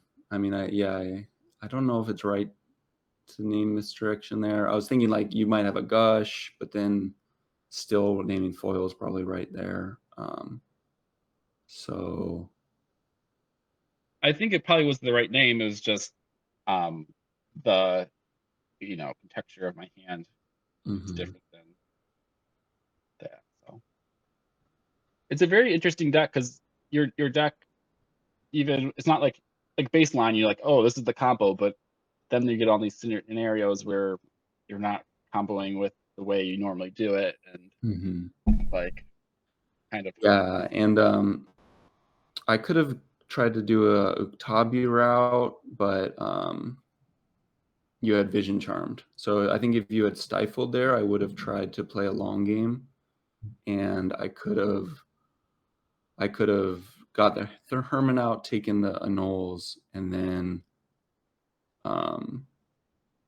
played Survival, got a Oromancer in my yard, and then unearthed it. because if you go, then you could land the Survival. Yeah, because I think Survival is a lot better. I just didn't really have a chance to get it online. Except that third game. I feel like that's why I take out the Stifles is because it is very dangerous to stifle and pass because you can just therapy me 3 times and then swords it. And I'm like, okay, that's great. So that's why I trimmed so many. And yeah, the more I play the matchup, the more I feel like I'm changing how I'm playing because it's and I feel like both sides kind of like they kind of mellow out and you change your play point. Like, I think, people cut all the hermits and they're like, oh, it needs some hermits. And I mean, you need some creatures. And hermit is a threat, even if you're not going to activate it, just the threat of activation. Yep. I can't tap out. Yeah, it's a tough balance because it's like if you have more than 2 in, you really want the whole package, which is then an extra 4 cards. And a Chrome is the only creature that gives you haste, so it's like, yeah, I'm not sure what's right, but yeah, I think just like that's why I was thinking the Psychatog Shapeshifter or Psychatog Crows on Rec plan. Yeah, because only thing that gets chumped by a Mishra's Factory, but yeah, it's true. I mean, it does get chumped. So maybe the Chroma is better than a Rack. I'd probably have to think about that more. But I just like see a Hermit Druid as like a 2-card combo. Instead of you activate it and then you win the game, you have to have a Unearth in hand to get there. And also, if you do, a Chroma is probably better than Wreck because then you also don't run into me top decking a Vision Charm for the win. So yeah, it's probably just like keep Psychatog and a Chroma in. But can you cut Guide then? Yeah, Guide is interesting. It's a really good value play, like late game. Being able to get back any creature, like especially if you only have 2 shifters, you might need to get 1 back to still combo, things like that. Yeah, I guess you can't just keep Psychatog and Chroma because when you unearth a Shapeshifter, it's gonna turn into Unearth. So yeah, you'd have to do a little different where you hard cast or hard cast a shifter and with Psychatog as the top. That's an option. Yeah, but it's just more mana and a little harder to do. Yeah. So I mean, it's something I want to try, but maybe I'll never play this matchup again. Who knows? So yeah, but twice. Yeah, but I don't know. I just because you don't want to keep the whole combo in because it's too much space and you have too many cards to bring in. But the Hermit making Hermit Druid a threat somehow would be very valuable. Yep. Maybe it's better than Birds of Paradise. I don't know. Yeah, maybe. cutting like mana sources is an option. These are, I mean, there's 4 mana here you're already cutting. Yeah. So maybe like you keep, I think maybe the 3 hermits and then maybe cut some birds and Yeah, just go for a late game. You do yeah. As long as you're you have enough removal for early Dreadnought. yeah. Like that 4th game, the Hermit Druid came down and I mean I have the Annul so I can counter the survival, but I mean it was 1 therapy away from winning. So I think keeping that in is, and I don't have any it's not like I have like lava darts or swords in my deck. So Yep. the Hermit's basically Peg or bust, and Peg isn't great. So I think that's my view. I don't know how you can massage the deck to keep the Hermit in and bring all those cards in, but yeah, that's the part of puzzle. me was thinking just like doing a really minimal where you just like because swords is not great if you keep Hermit in, because Hermit can only deal like, I forget what it is, but it's like 40 something damage. Yeah. Or 30, I don't know. It depends. If it's early game, it's higher, and late game, it's like pretty low. So like even just bringing, and Meddling Mage, good, but then against Powder Keg, and you have so many outs, like maybe just bringing in a smaller package. Naturalize is amazing, and Uktabi I think is worth it. Yeah. But doing like just hoping to dodge really early Dreadnought and trying to be faster. And you could maybe bring in like 1 or 2 swords, because the likelihood that you'll have less likelihood that to resolve. Yeah. So maybe you just don't bring everything in, and I mean that's the thing, is there's like so many. I mean, it's hard to know what people are gonna do, and there's so many options. But I do like that like minor siding in stuff idea. I just think you need at least a couple of hermits, and just like I think the Cabal Therapy, like I think just keeping Cabal Therapy in your hand has so much value if you have a creature out, because whenever I go for anything, my best 2 cards are gone, and like especially if you do dress first, you go dress therapy, swords your guy. Like it's just. Yeah, I think you guys are on mute, or at least I've unmuted. Yep, we were just listening to you. I would say like a really natural conversation, so I think everyone really enjoyed just listening to you guys. So congrats, David. Yeah, congratulations. You played it really well, and very tight play and great job. Yeah, I would say like especially when those games go long, I think like there's a ton of intricacies and a lot of play to them. It almost feels like it's like a blue control mirror. Even though McLean, you don't have any blue cards, but like just the way that it's like draw go and you guys are setting up for like a big turn is really interesting. That game 3, I flashed and I didn't write down my deck properly, and my next card was Counterspell. So you wonder what was happening in there.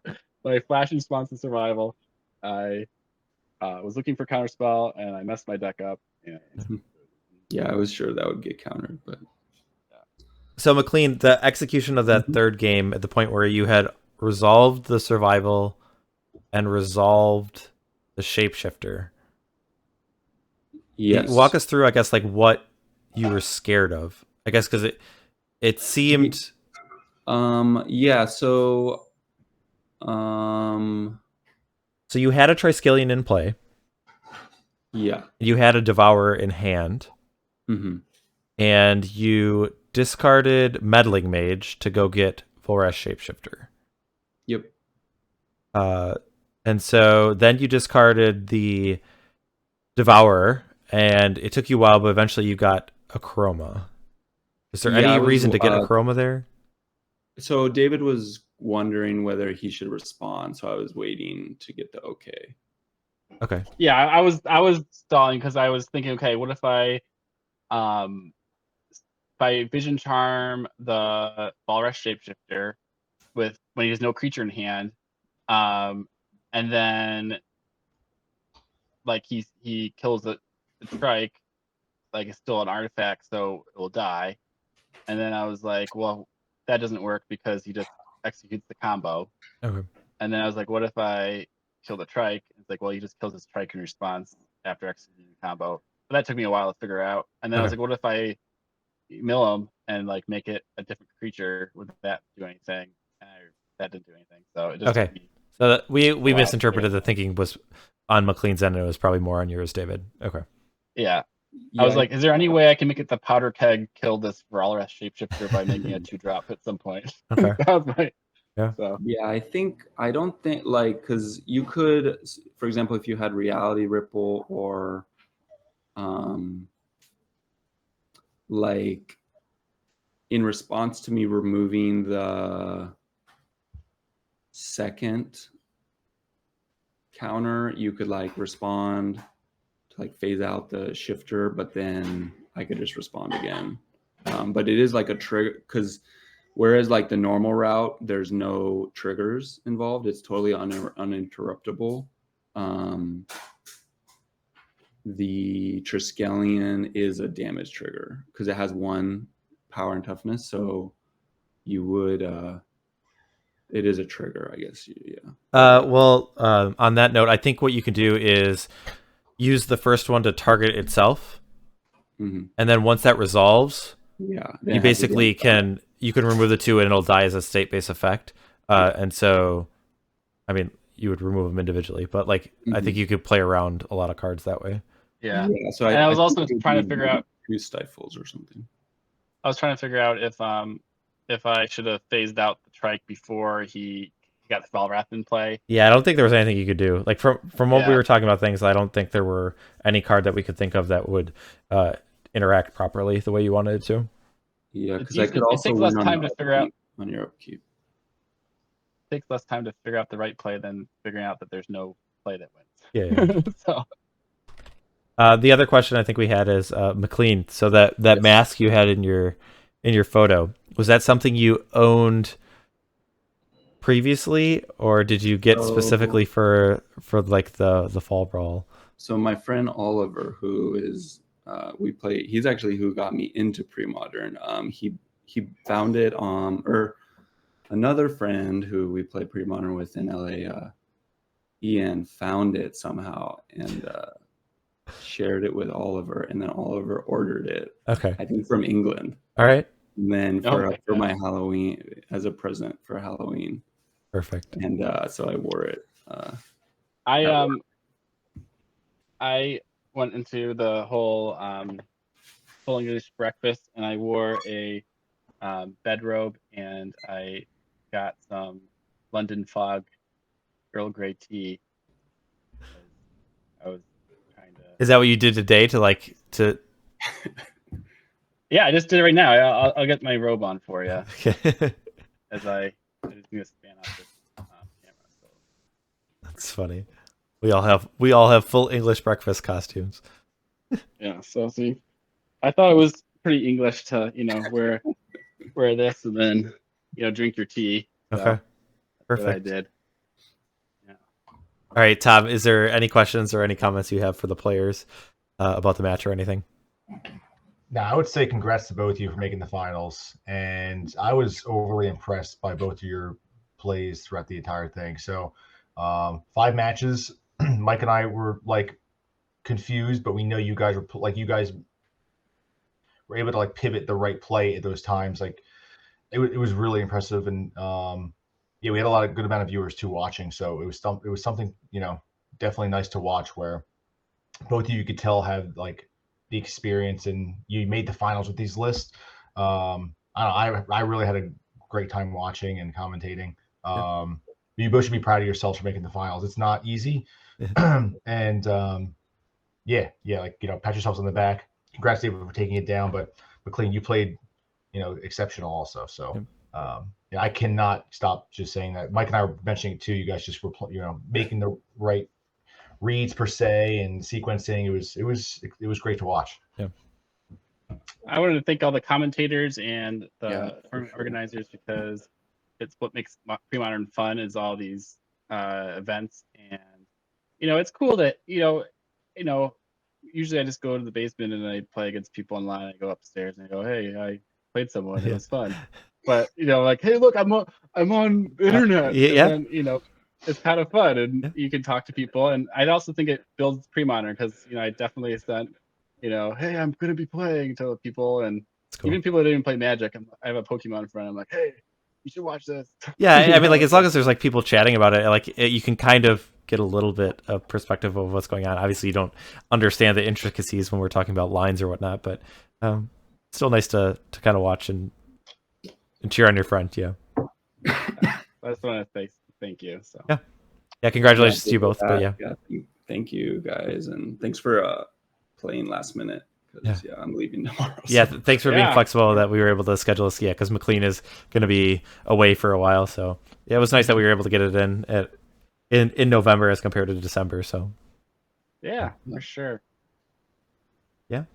Yeah, if you guys want to say anything, otherwise, I think Tom and I were going to wrap things up. But yeah, again, congratulations to you both. Job well done.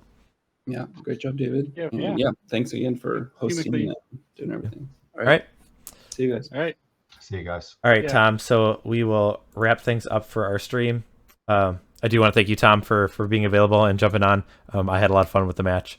I thought this match was really cool, and in general, it was like you might be like, oh man, we just saw this matchup earlier today, but of matchups that I've seen, it has a lot more play to it than maybe I perceived at first. I thought it was going to be like a lot more condensed into the first few turns, and things were just going to be done quick. But like when like that third game like was just really cool that there's just so much gameplay going on, and even in that like that fourth one as well. Yeah, and so thank you the viewers for being here. Thanks to all the players for being flexible. Thank you for everyone who did commentary. Yeah, thanks for all the support. Really love to hear that. But yeah, I had a ton of fun. Anything you want to say, Tom? No, I would just say that shout out to you for running this entire thing. I know it's not easy. To Gabe, I know he helps a little bit with the Excel document, but like Mike, you putting the time out there. And then also just I've been playing the monthlies, but shout out to Andrew too for doing the monthlies and controlling all that. You guys make this format what it is. So maybe everyone doesn't say thank you all the time, but you guys are appreciated, and I'm sure I'm speaking for a lot of people. But yeah, it was great, and I'm just glad I was really entertained the entire time. That was I had a nice quiet night here at home. Everyone's asleep. Okay. Well, I told them I had to go to sleep early because I was busy. But no, it was really entertaining, and I had a great time. Yeah, I did as well. So yeah, thanks everyone for being part of this community. We love it. So, but until next time, take care.